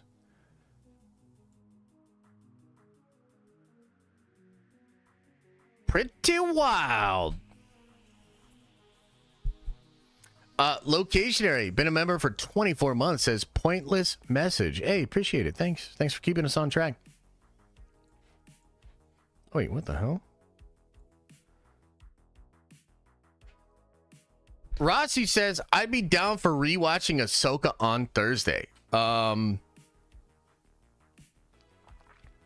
I put up any comics this weekend? Hey, what do you mean by that, bruh? Put up any comics? What you mean by it?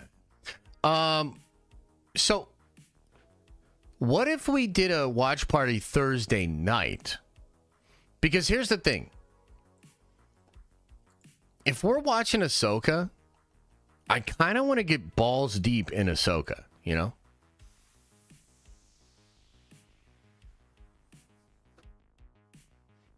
Like, I'm kind of trying to get balls deep. Like, we go 1 time, we go 2 times, we go 3 times, Gatorade, 15 minutes, we go 4 times, 5, you know what I'm saying? So maybe it would be better to wait until the evening. So that way I can get a bunch of shit done during the day, and then we kind of settle in, and then we get balls deep in Ahsoka.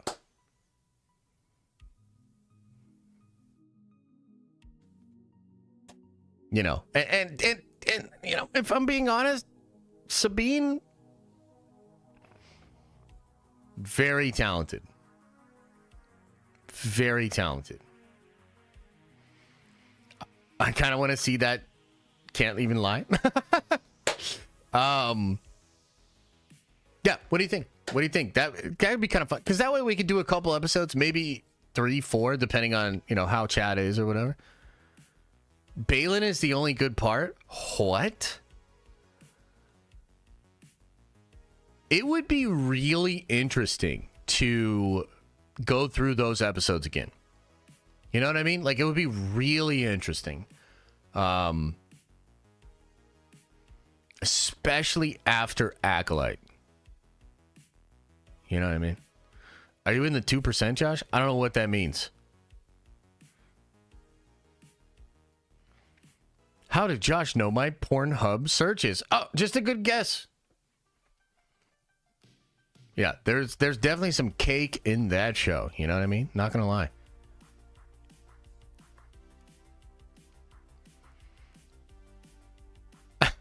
Yeah, chilling. 100%, yeah. Yeah. The Patterson cut of Ahsoka is supposed to come out the end of August. Ooh, okay. Yeah, that'd be kind of fun to watch, huh? Yeah, that'd be kind of chill. That'd be kind of chill. Be kind of chill, and fun and chill. And chill and fun. Are we doing a 24-hour stream today? No, but I've thought about doing a subathon / memberathon. I thought about doing that, but I don't know. I also like want to live my life and stuff. Acolyte drunk watch party? Ooh, I don't know. I don't know about that. I don't know about that. Anyways, guys, thank you so much for being here. I hope you had a good time. A lot of fun stuff happening this week. As news comes out, we will talk about it on stream. Keep on keeping on out here. Appreciate you. As I always say, I hope you are having an awesome and a nerdy day. And I'll see you in the next video.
Is everybody gone?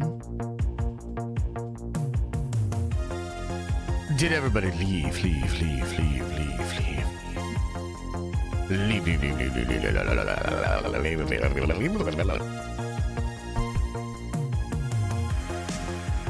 Oh, shit. Another happy landing. Another fun stream with the Nerd Avengers. Oh, yeah. Appreciate you guys. Thank you so much.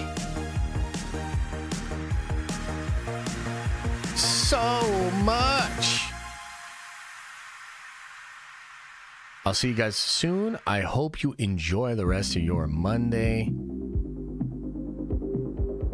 Hell yeah. Remember, open up your third eye and wash out your stinky butt.